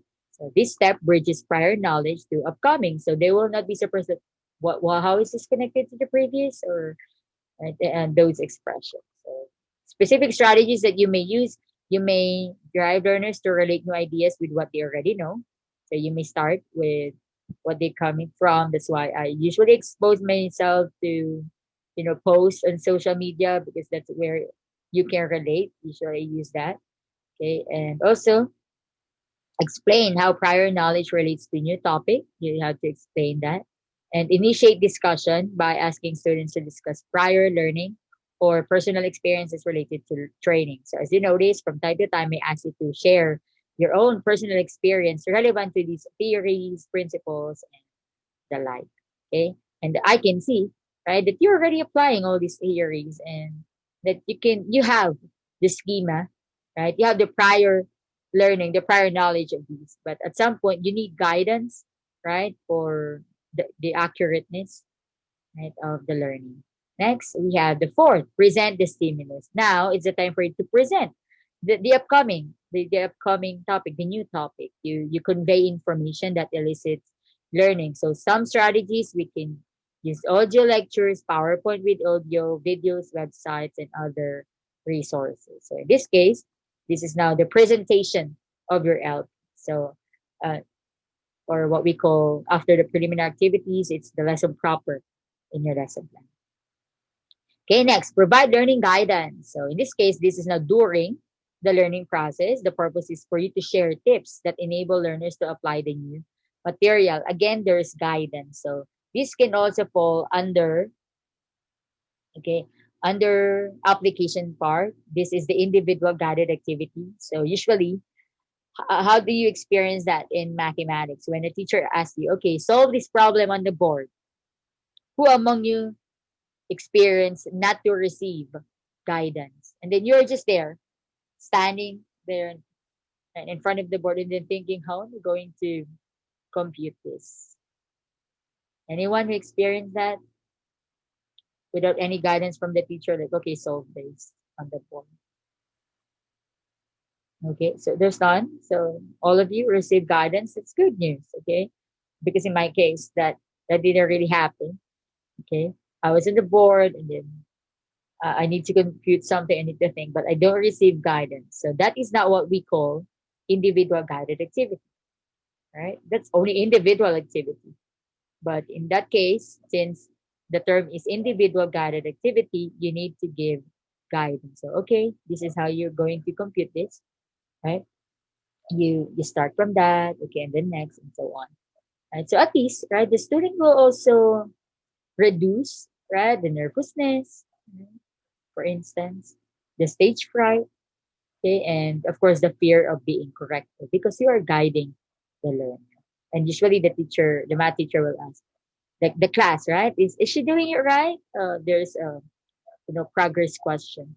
You may also use study guides, rubrics as well, deadlines with discussion here. So it talks about semantic coding, the meaning. Now you are helping the learners realize the meaning of your topic. Next is elicit performance. Of course, it's important that you participate, you are involved in the learning process. That's why we elicit performance from time to time, like asking you to recite, asking you to share your experiences.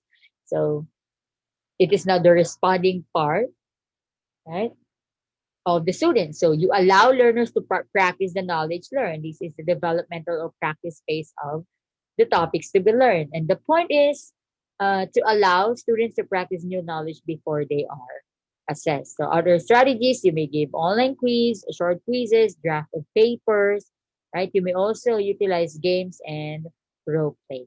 So it's up to you. There's even one class I had, and until now I have them. I handle that class. They call themselves, major in role play because like all the time, all of their performances are role play. Like in an instant, they can give you a one act role play, for instance. So online quiz. It depends on what part. How about you? For you, math majors, what are you thinking of when it comes to these performances? What performance can you elicit from your learners aside from solving on the board? right? I am certain there are other ways that you can use, involving them in drills, right? Like games, right? I remember, I think we had it in mathematics, like there will be two representatives, right, per group. I know, one representative uh, for one group and then another representative for another, and then they have to stand in the aisle and then they need to, step forward. Remember that? You need to step forward every time you answer it correctly, and it's like a competition, right? How about now? What mathematics, what performances are you thinking of? Sir Ed?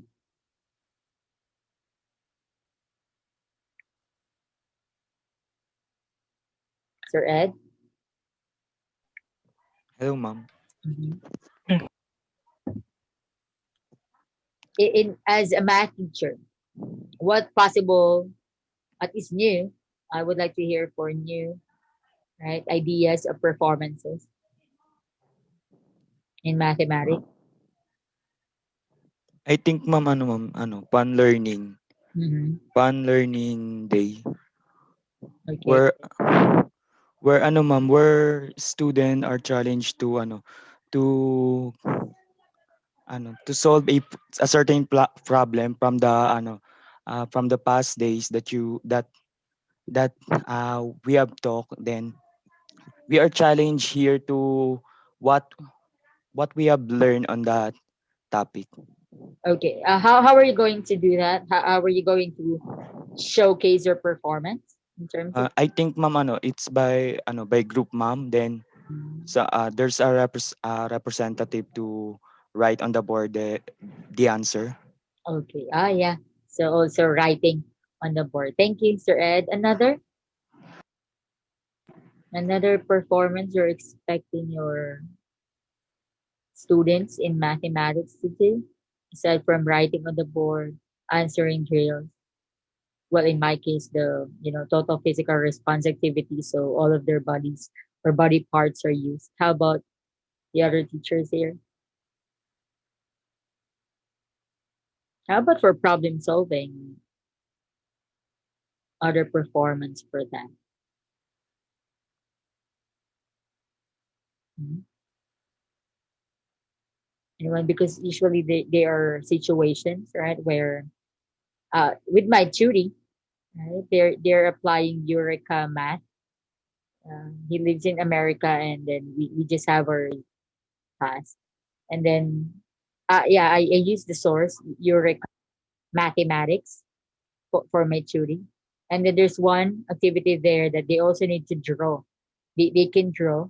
They can exemplify their answers through drawing. So it's about grouping numbers. It's about multiplication as well, like how many groups of three can you do from the images there. So latter part, right? I think it's also talks about law of challenge as well.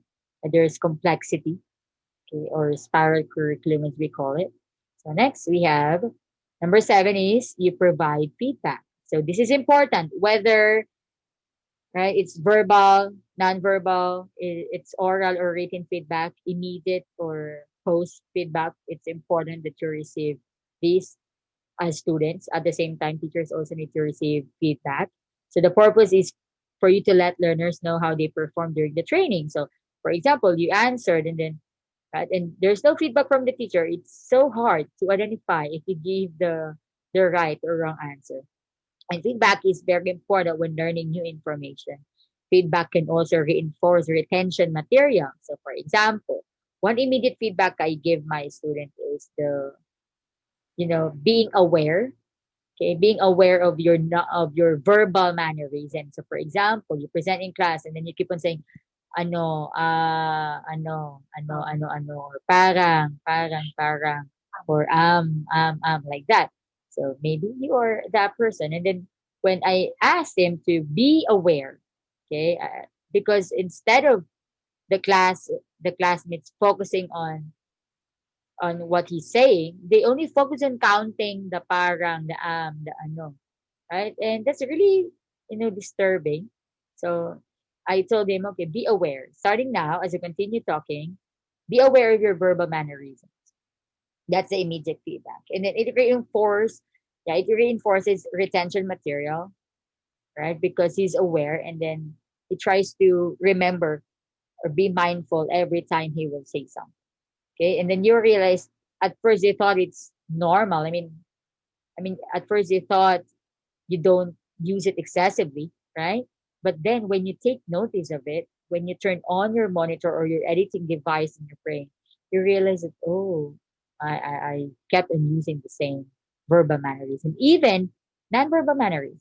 Okay, going back to feedback, right? Some specific strategies to implement this event is to include feedback on quizzes. So usually I give uh, you know, intentional responses, right? You also ask for peer review or feedback. I've done this so many times, and I tried to apply this year in online at least peer assessment. I mean peer activity, but for peer review, it's so hard. But I've I've been doing that for how many years now, right? PUP. I love peer assessment in that way. The students do not only receive feedback, the end feedback from the teacher, right? But you also realize that, oh, I can check someone else's work, right? So you realize you have something to contribute to your classroom. Why? Because if you only receive teacher's feedback, it's the end, right? Usually it's the end of everything. Like, okay, mom said it's wrong, then it's wrong, right? But when your classmate says it's wrong, you can justify. You like to justify, right? Students love to justify their answers. So peer review or feedback. Another is instructor review. Again, teacher's feedback. Also, you may practice online quizzes, right, with immediate feedback. That's possible. For example, Google Form, and there's immediate. It's an objective type of test, and then you receive immediate score, right? You may also, during discussion, immediate feedback, verbal feedback, like, great, perfect. Oh, you got it right. Oh, your answer is interesting, right? But I suggest reiterate this another tip. Aside from the immediate praises, verbal praises, you also reiterate the answers of your students. That means repeating with emphasis, right? So your learners or realize that, oh, mom really listens to my answer. Oh, she appreciates my answer.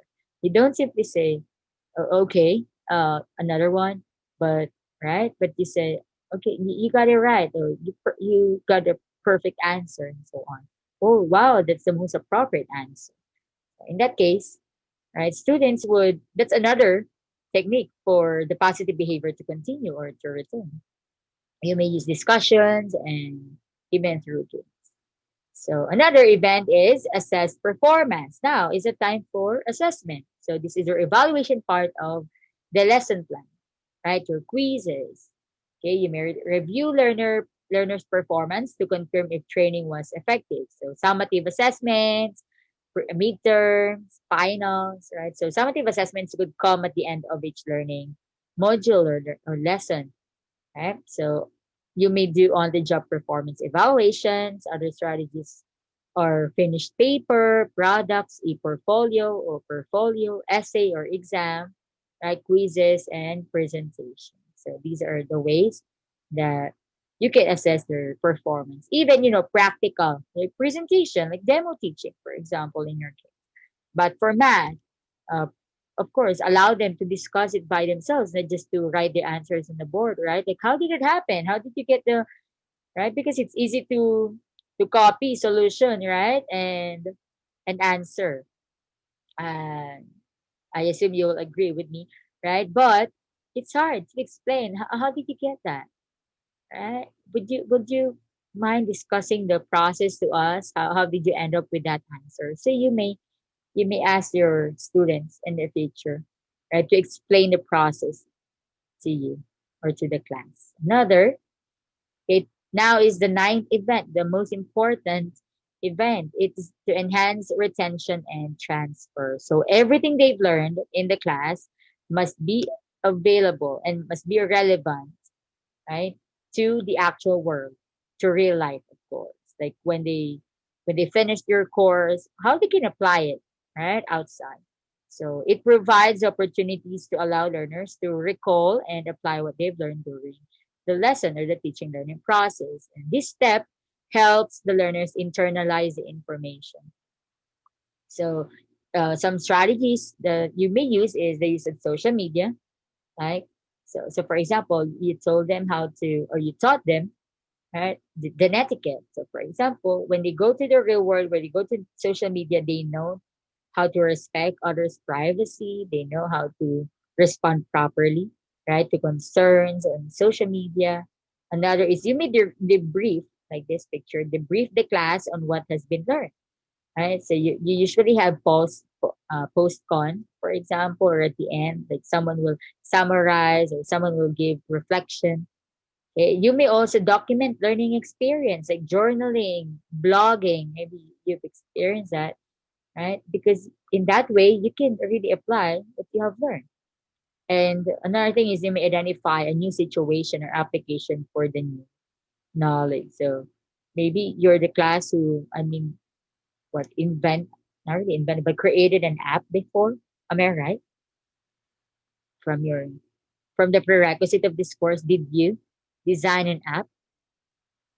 Can you give me haha react if you don't or you didn't do that? Love, did you create an app before in your TTL1? I know. Okay. So you may also use case studies, stories, problem solving, of course, detailed explanation of a situation.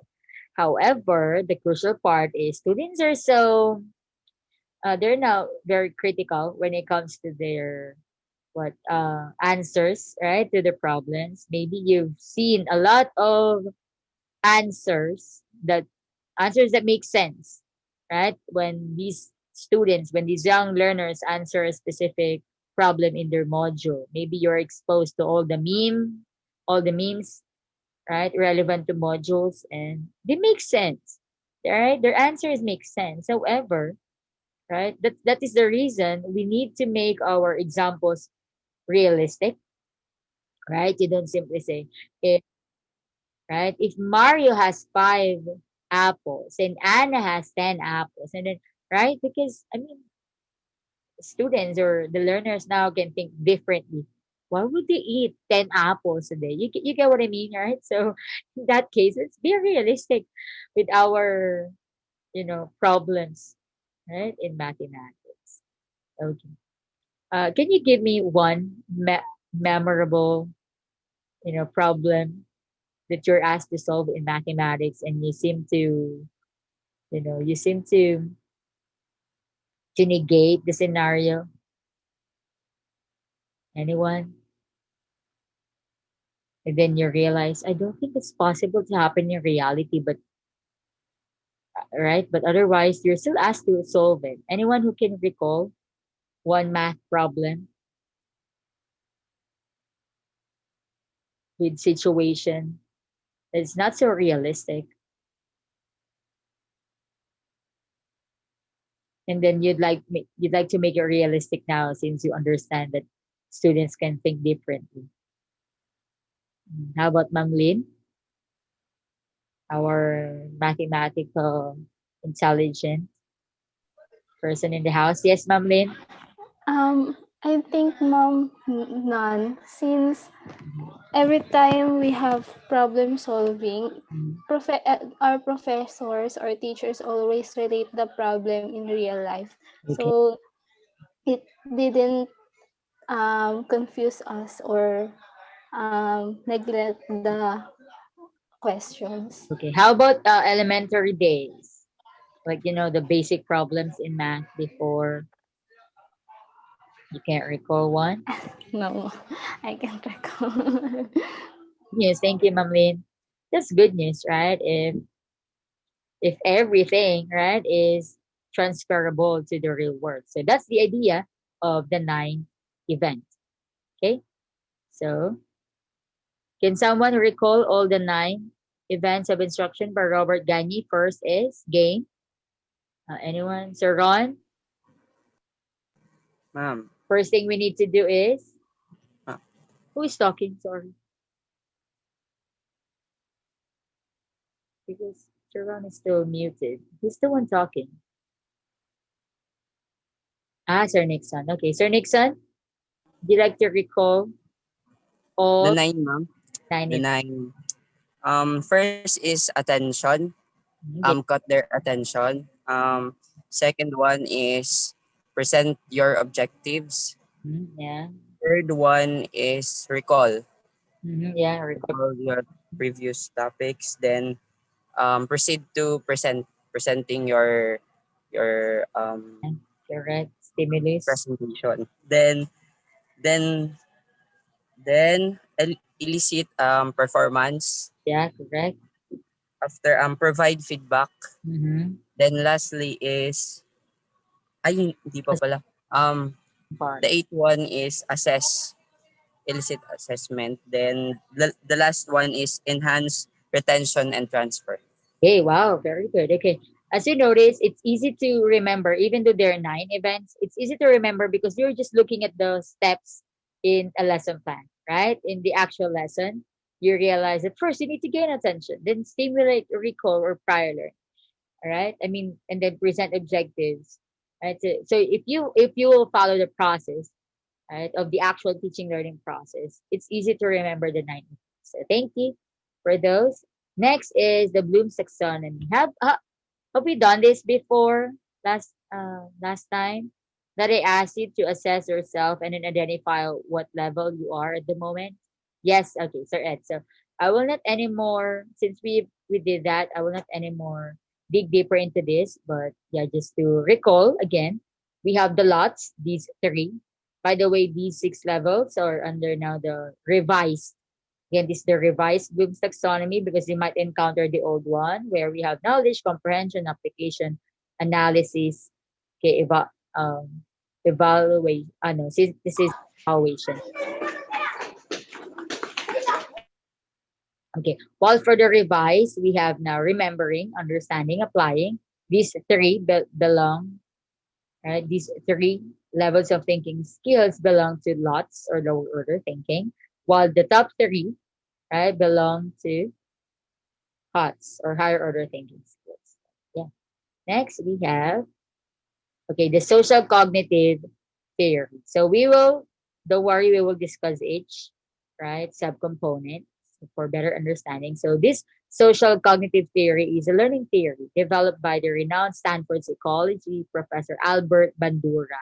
So take note of Albert Bandura. That's the name for social cognitive theory. And this theory provides a framework for understanding how people actively shape and are shaped by their environment. Because again, you socialize, you get affected by your environment. Right? In particular, the theory details the processes of observational learning and modeling and the influence of self-efficacy, right, on the production of behavior. So you can still relate the social cognitive theory to the production of positive behavior from the learner. So first is, okay, this observational learning, for example. This is a major component, right, of social cognitive theory, which is observational learning. So we have here, and Bandura's ideas about learning stood in contrast to those of behaviorists like P.F. Skinner, right? And according to Skinner, learning could only be achieved by taking individual action. So for observational learning, it usually occurs through a sequence of four processes. So we have their attentional process, right? Attentional processes account for the information that is selected for observation in the environment. Then people might also select, right, experiences to observe real life models or models they encounter via media, whatever form, right, visual or anything. Retention, also we have here retention as the process that also involves remembering, right, the observed information so it can be successfully recalled and reconstructed. So if if the retention, process is effective, definitely the learner can also transfer that to the actual world. And we have reproduction, of course, after, right, after retaining what you have learned from previous by focusing or paying attention, you can now reproduce another idea. We can relate it to the creating level of thinking skill. And next will become a motivation for you to continue the processes. Okay, so next we have, okay, the attentional processes that account for the information that is selected for observation in the environment.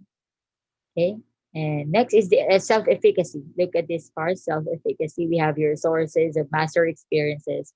Oops, sorry. Okay.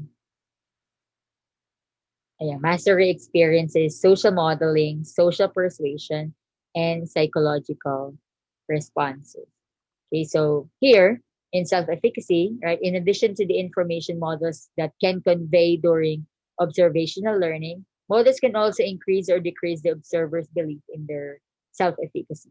Why? Because your purpose is to enact observed behaviors and bring about desired outcomes from those behaviors. That's why you give them rewards, for example, right, in order for you to gain their attention. And when people see others like them succeed, they also believe they can be capable of succeeding, right? So you also learn to, yeah, to model like that, social modeling. So when you see your classmate excelling in the class, instead of being jealous, right, you allowed him to serve as a model for you to study hard as well.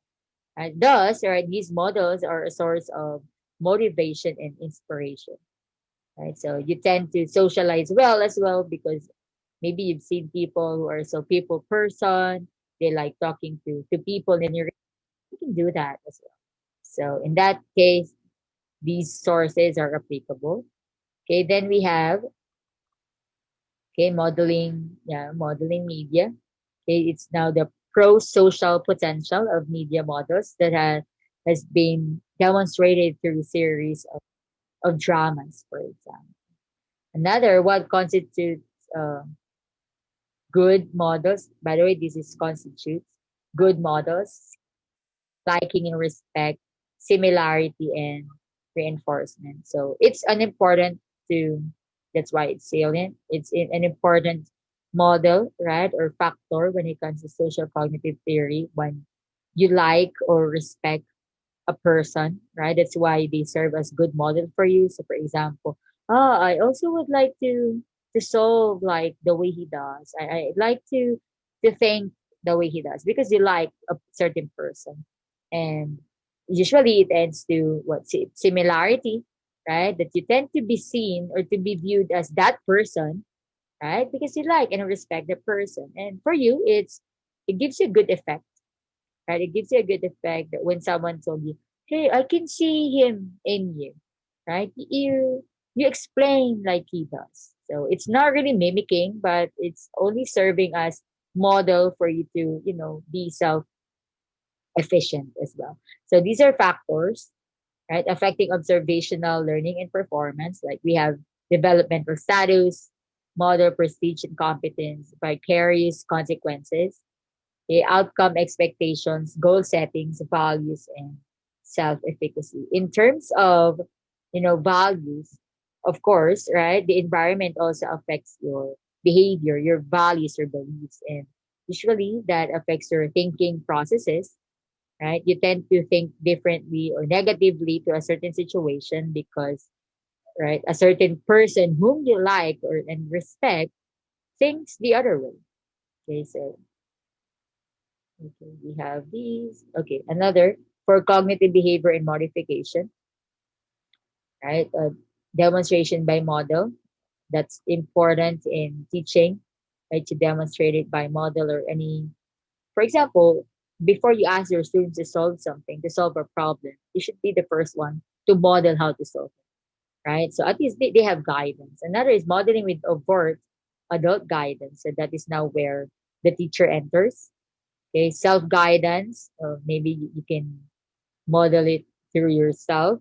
You can, right, answer it by yourself now. Another is faded self guidance when you can, I mean, the guidance from yourself slowly disappears, but it's still there, but you can still solve it, right? And covert self. The humanistic theory, cognitive constructivism and social constructivism. So this talks about the affection and motivation. The proponents are Abraham Maslow. Of course, you're familiar with the triangle or the hierarchy of needs. The Carl Rogers, we have Combs, Perky, right? Self-determination, that's also the focus here. And the dreams and goals for vital success, clinical method, and paper and pencil method. So let's start with this is the summary of all the things I just said. Okay, let's have each. Okay, let's discuss each. So first is Abraham Maslow's hierarchy of needs. I assume you've encountered this before, right? Maslow first introduced this concept of this hierarchy, right, in his 1943 paper titled A Theory of Human Motivation. So the first level talks about our physiological needs. Okay, sorry, yeah, our physiological needs here. So it's a tendency towards a relatively stable equilibrium between interdependent elements, especially is maintained by physiological processes. So in addition, also to the basic requirements of nutrition, we have your breathing, food, water, homeostasis, and excretion. So homeostasis refer to the tendency, just like what I said, the tendency towards a relatively stable equilibrium. So in biology, it is the state of steady internal physical and chemical conditions of our body of a person. So next is the security or safety needs. So it's important that this is also satisfied. So as we move up to the second level of Maslow's hierarchy of needs, the requirements start to become a bit more complex. So from simply food, the oxygen that we need to breathe, at this level, the need for security and safety become primary. Why people want control, right, and order in their lives. So this need for safety and security contributes largely to our behaviors at this level. And some of the basic security and safety needs include our financial security, right, your insurance, health and wellness, or again, health insurance, safety against accidents and injury, another accident insurance, finding a job for security, right, obtaining health insurance and health care, also contributing money to a savings account if you have savings account, and moving into a safer neighborhood.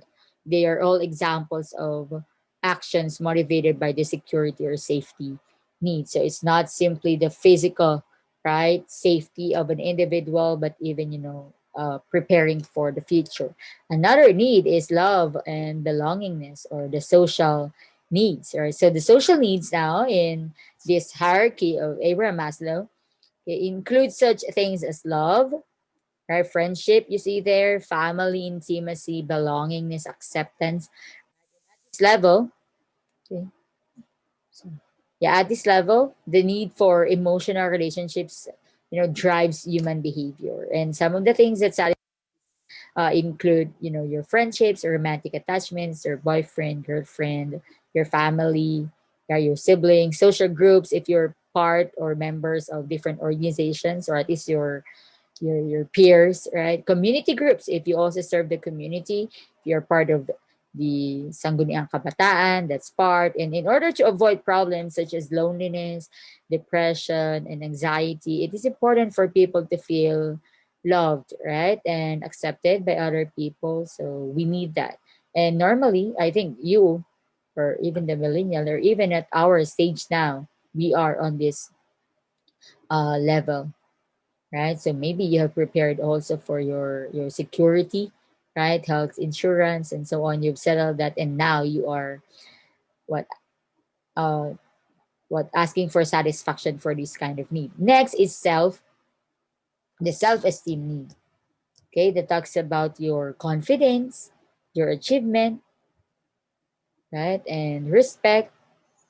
So for the fourth, right, level in Maslow's hierarchy of need, it's now about appreciation and respect. So it's not simply love or intimacy that you like or you demand from people, but also respect and the way they appreciate you, the way they appreciate your tasks, the things that you do for them. For example, your love language is act of service. Yeah, and when the needs at the bottom three levels have been satisfied, the esteem needs, right, begin to play a more important prominent role in motivating behavior. So at this point, right? It becomes increasingly important to gain the respect and appreciation of others, especially in our digital world, right? People tend to be satisfied and ask for validation, right, in the world, like when you simply change your display photo or your profile picture, and then from time to time, after 1 second, 2 seconds, you wait for likes, right? You go back to your same post over and over just to see who reacted angry, who reacted sad or happy or haha. Okay, maybe that's your friend. Okay, and people have a need to accomplish things and then have their efforts recognized. So yeah, even adult stage, a single professional or a single person, right? You realize the need to, I don't know, it's the factor, right? Of it's the nature of the people, I think, nature of humans, right? To have the need for feelings of accomplishment and prestige. So if you're one of my Facebook friends, you've noticed, like recently I shared this post about social titles. Like people are very particular with self entitlement. You may go to my to my profile, and you may read that post of a person where she encountered a person, and like accidentally they bumped into each other, and then she said sorry, sir. She said sir, and then that sir told her, don't call me sir, call me attorney, I'm an attorney, right? And then maybe you've read that post. So yeah, that is this level. So that person, the attorney or the sir, right, is actually struggling for this need, the gratification of self, self entitlement, accomplishment, and prestige. And esteem needs include such things such as self esteem and personal growth on the positive side, right? And people need to sense that they are valued and by others, right? And feel that they are making a contribution to the world. Usually, that's your instant goal or your purpose as part of the millennial generation or even your generation now, right? People are tend to focus on the instant things, right? Instant contribution. I want to make an impact. I don't know if I asked you to watch Simon Sinek's video or interview titled "This is Why You Don't Succeed." Yeah, it's good that you watch that. Who among you have watched that or have listened to that? That's one mere reason I deactivated my Facebook for 2 years because of so many realizations after watching the interview. And yeah, he even gave example in the interview um, about interviewing or at least talking to a single professional. So meaning he's already working, and then that person already but is already striving for this instant contribution, and then he told cynic he told cynic that I'm not making an impact. I would like to resign. And then he asked the senior professional, like, how long you've been working, and the person said it's just he's just recently hired. And how on earth, right, you really make a big impact to your company, for example, or to the people around you if you have served them in a short time. So, and additional to that, right, professional activities, academic accomplishments, well, these can also fall under our professional growth as teachers. For you teachers, that's why you keep on attending webinars, trainings, workshops. They are part of these. Or if you are an athletic person, you join athletic participation, okay, and personal hobbies that can Alert from system. in fulfilling this team needs. So, right, the confidence, achievement, and respect. Another is self actualization, the highest, right, need that people, right, need satisfaction on that level. So these at the very peak of Maslow's hierarchy or the self actualization needs. So what a man can be, he must be. So that's your right, morality, creativity, and problem solving. So Maslow also explained that, right? He refers to the need. He refers to this need as people have to achieve their full potential as human beings, the highest now that. And according to him as well, right, he defined is that it may be loosely described as the full use and exploitation of talents, like you are the maximum or the peak of your talent, right, capability and potential. And such people seem to be fulfilling themselves and to be doing the best they are capable of doing. So usually, it also asks for your age, right? So if you have so many years of experiences and you can really achieve this need of self actualization. And self actualizing people are self aware, right? Concerned with personal growth, less concerned with the opinions of others, and interested in fulfilling their potential. So we can say that at this level, right, you have now reached the satisfaction that you're not anymore clamoring for, you know, praises from people. You don't stress yourself out by asking for validation from people. And yeah, I'm just by merely talking about this, I can say I experienced that part. Right. The I'm less concerned with the opinions of others. Okay. And yeah, you are also interested in fulfilling your full potential in other means.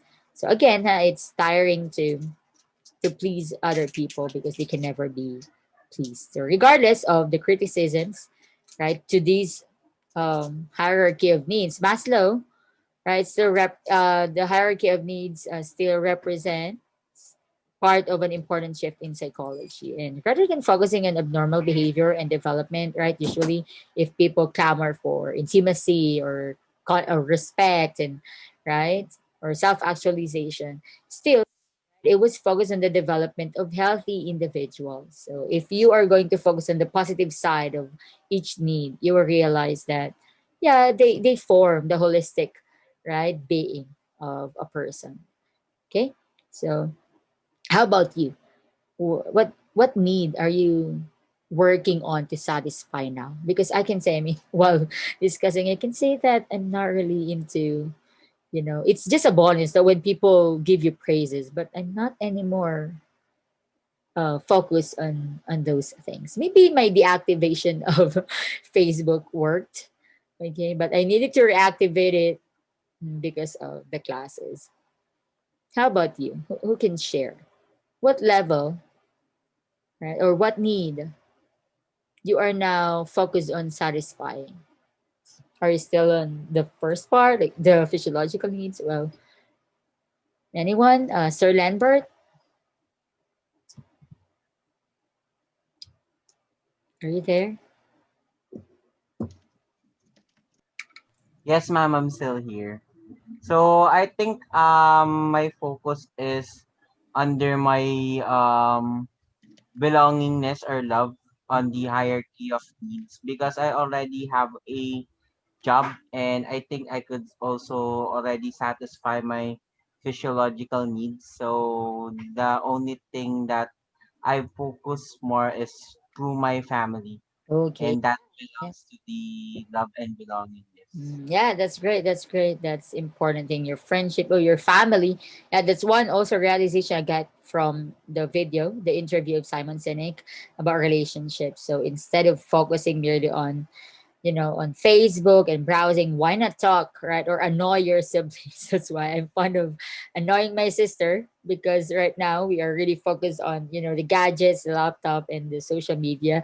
So every time I will have my break time, again, I will go downstairs and I will try my best to because there was one time after also learning from that interview I went home. I think I shared this before that I arrived home and then I just randomly I asked my siblings like how are you? And then when I asked my youngest sister, how are you? And then she started crying. Like randomly I asked a question and then she started crying. And then I asked, why are you crying? I'm just asking you, how are you?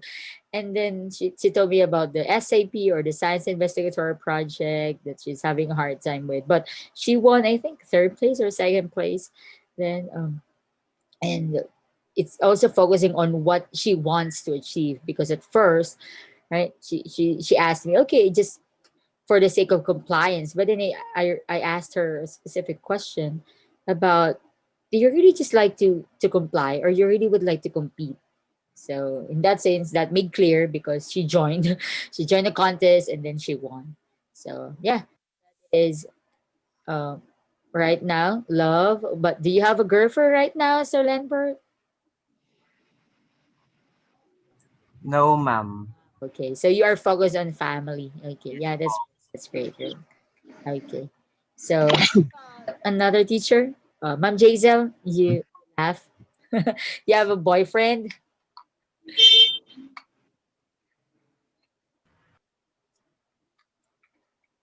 Sorry, please unmute again. Ma'am, Yes. What need now are you prioritizing? I'm prioritizing my self-esteem now, ma'am. Oh, okay. Yeah, your confidence, right? Respect from people. Oh, yeah. Yeah, people's. Okay, thank you, Ma'am Jaisel. How about Ma'am Shannon? Siguro po sa love and belonging din po. Mm. Kasi ngayon po, lalo na ngayon na lagi na kaming nasa bahay, gusto kong tinatapos lagi yung mga works ko para sa school and para po sa org. Then, at the end of the day, we'll watch a movie with Wow, my yeah. mom lagi kapag kagabi kasi busy din po siya sa work and then lagi kong inaano na kapag may time, nasa kanila po muna. Kasi hindi ako lumalabas ng bahay kahit dati. Lagi nilang sinasabi sa akin ng mga classmates ko po na hindi ako sumasama sa kanila. Kasi gusto ko muna sa family muna yung oras ko. Wow, so sweet. Okay. I felt goosebumps. I don't know why. But yeah, it's a good thing, right? Especially now. I hope we learn a lot from this pandemic. And that until now we are in quarantine mode. And I hope we have maximized our time with our family members. And yeah, I also do that. Like every night we watch films, especially before the classes start. Right? Like every night after I finish one IM, the IM that we prepare the modules, after I finish that, my reward is every night we will watch a movie on Netflix. Thank you, Ma'am Shannon. Next, Ma'am Jenny. Ma'am Jenny, babe, what need now are you focusing on? Ma'am, the same lang po to Shannon, love or belonging. I'm more focused on now on my family. Wow, my family. Oh, is it Our family? okay? Joke lang po. Ano po, I love to cook for them now. I'm trying to invent different types of That's so cool. cuisine or ulam po for them. Remember, you Just to the the yes po. title, right? Okay, Yes. I don't want to share that. Thank you. Okay, so for now, I would like you to focus on sharing because we have more here. So you may just go over all these. Okay, we have because I think we have limited time here. So I will. These are the remaining. Don't worry, you have explanations there, but these are. This is more what in depth for constructivist theory. Okay, so I assume you had this before, right? Okay, so I can see nodding. So this is just a recall of the concepts of you had this in your CAD, right? Child and adolescent development. Oh, see, so this is a recall the MKO, more knowledgeable other, right? Scaffolding this for social constructivism and cognitive constructivism. So okay, so yeah, that's a learning theory for the digital age and also the connectivism, right? The principle or the theory of interacting to people, our ability to see connections between fields, ideas, and others. So yeah, we have also the principles of effective instruction here. So we have the context or the situation, focus, and socialization. We also have individualization, sequence, and evaluation. Let me have the first. So the context, right, must exemplify the meaning involved in learning, of course. It's not simply, a springboard that you're using, but most importantly, how is the content being applied to a particular context or situation. So in this case, right, can be seen as interaction, right, concrete experience, simple concept, and many examples just give many examples so they can really understand the situation or the context of learning. And at the same time, okay, we have focus. The principle of focus now talks about the meaningful and effective learning that must be organized about focus. So talk about purpose. What is the purpose of your discussion or the lesson? Form in unity and the quest for insight. So when it comes to degree of excellence, it talks about the learner's task that is defined by page assignments, exercise completion, right? So at least you have focus or you have to achieve this particular activity. And it also is established by announced topic, of course, right? Together with page or chapter references, right? At least the student the student knows what to do specifically. So next we have socialization. So in this case, the outcomes that you are expecting would be social facilitation, incentives, of course, and democracy, right? The freedom of the students to choose what pace, right, would they like to finish a certain activity or what. In terms of that, may I ask you if it's reasonable? I mean, the due date is reasonable for the compliance of the requirements, especially when you set aside your, the procrastination attitude. Is it reasonable? Like for a week, we have asynchronous learning and we allot the week for the accomplishment of the activities. Can you give me how to react if it's reasonable and how react if it's not? So maybe I can consider other factors, but I hope that's enough, right? Yeah. So I think it's also a long period of time, right? I don't know, but it feels really a long period of time. It's just 1 week, but it feels like, I don't know, more than 1 week, right, that we don't meet. So I hope that's enough, right, to accomplish these tasks. Another is the principle of individualization. Okay, so in this case, yeah, democracy, again, acknowledging differences, of course, that you have your students have different levels of IQ, mental age, mental readiness, right? And there's special abilities, aptitudes, and interests. So for the sequence, principle of sequence, we have the growth as something that is continuous, right? Growth dependent on purpose, growth dependent on emergence of meaning, evolution from immediate to remote, movement from concrete to symbolic. So just like the levels of experience by Edgar Dale from your TTL1. Okay, and evaluation. We have the principle of evaluation, the outcomes that you expect, or evaluation and direct results like scores, evaluation and transfer, assessment, quiz, and then transfer it to learning, transfer it to the actual word, just like from Robert Gagne's 9 events of instruction, and direct evaluation of the learning process. So immediate, like your formative assessments, it works, right? Exercises and evaluation on results only. That's a degree of excellence on evaluation on results with some attention paid to process. So, for example, earlier I asked my students, I divide them into two breakout rooms, and then they designed a model by group, and real time I can see what they're doing because I have the link. I gave them the link to the Google drawing. Okay, so in that case, the focus also is on the learning process rather than simply the output or the presentation of the design models. Okay, so we're supposed to have breakout session also, but yeah, maybe you can do it right as assignment.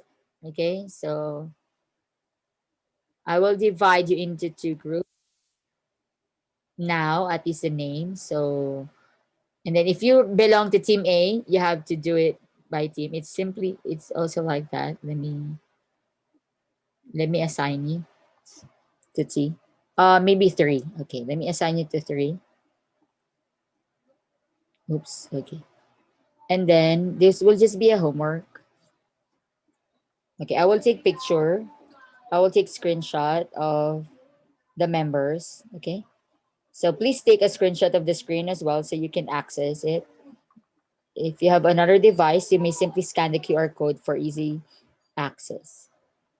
Okay, so remind me, I will just send the names of your groups. So we have room 1, 2, 3.